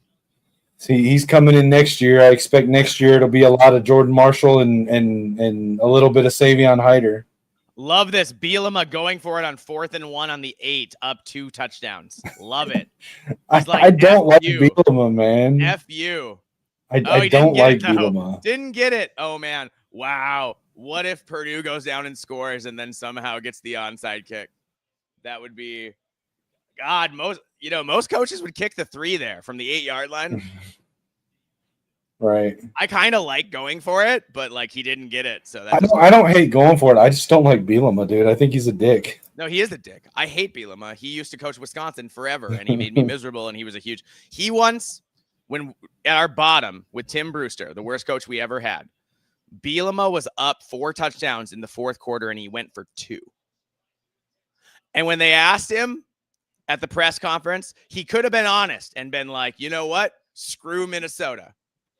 But you know what he said instead? He's like, well, I look at a card. The card told me to go for 2. Dude, just own it. If you're going to be a dick, own it. Oh, nice play action by Bryce there. Yeah. First down run, Jordan Marshall. Or not play action, but I think that what Michigan do State you Nebraska game could be pretty good. what do you call it? Like the fake by Bryce that he kept it on a play action, like the fake play action.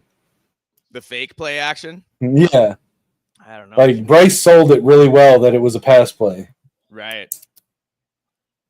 I don't know what is that called when it's like the bluff that it was a play action. I don't know. I don't know what the terminology is there. All right, come on. Make somebody miss. Samaj caught the ball. Yeah, but you're going to kneel it out now. Probably. I guess no. Wisconsin has timeout, so you have to kind of go for it right now. It's back in.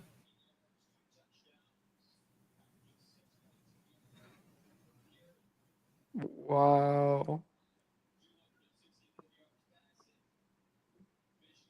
Hey, Keegan, I just got your text from earlier. There we go. Jordan Marshall with a big run.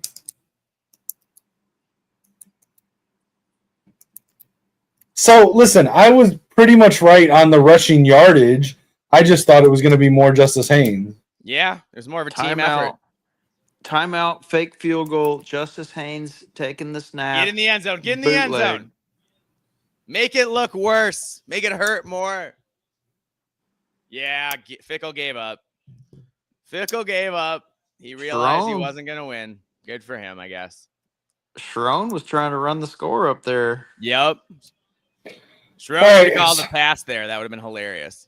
So Michigan wins 24-10.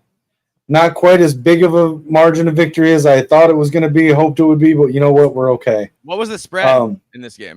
17, 6, Okay. yeah, something like that. Right on. It might have went up. You might be right, Connecticut. It was 16.5 earlier in the week. But all right, so appreciate everyone that stopped by. Yeah. Mike, do you want to let everyone know where they can find you and how to find your show? Yeah, absolutely. You can find me over at the. Not you, Mike. Everyone know. Hold on. I'm Oh, talking about our me? guest. I'm talking about our guest. My bad. You go ahead, Mike. No worries. When there's two mics, it's confusing. My show is called We Live for Saturday. It's about all 18 Big Ten teams. We do a preview episode of all the games every week and a review episode afterwards. We also talk about the wider world of college football, but we cover all 18 Big Ten teams, not just the helmet schools, because as much as Michigan deserves coverage, so does everybody else. Yep. Now, Lichamax, Mike, let everyone know where they can find you. You can find me on Mondays over at Maze Out Monday on the Maze Madman channel. I do the producing over there for that show, at least on Monday, and I also host the Lich Picks segment of the show. You can also find me over at LichMac626 on all platforms. On YouTube and Twitch, I do Madden and college football content. So if you like that, make sure you head over there and check that out. I'm also one of the hosts of this show here, the Gamer Sideline. We're on Fridays at between 7 and 7:30 Eastern Standard Time. We go live and we talk all things gaming and football. So make sure you're subscribed and check that out. All right, Keegan, you got anything going on you want to tell people about? Yeah, you can find me on the couch watching Florida win.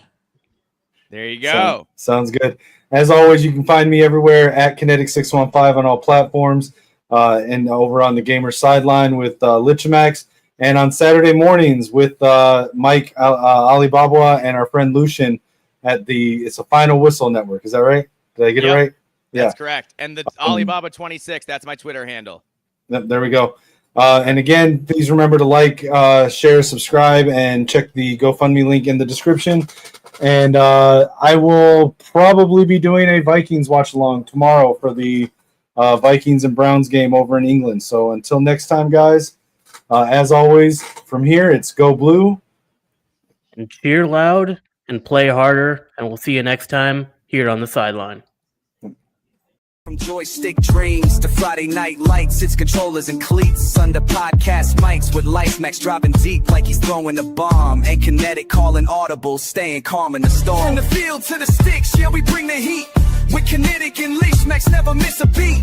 When the final whistle blows or the credits roll, we're signing off strong, that's how gamers take control. Catch us on the sideline, where legends chill, where the playbooks flip and the passion's real. If you heard the takes, then you know the drill. Till next time, fam, keep it clutch, keep it skill. From the field to the sticks, yeah, we bring the heat. With kinetic and licks, Max never miss a beat. When the headset's off and the lights go low, we'll be back next game, y'all already know. We out.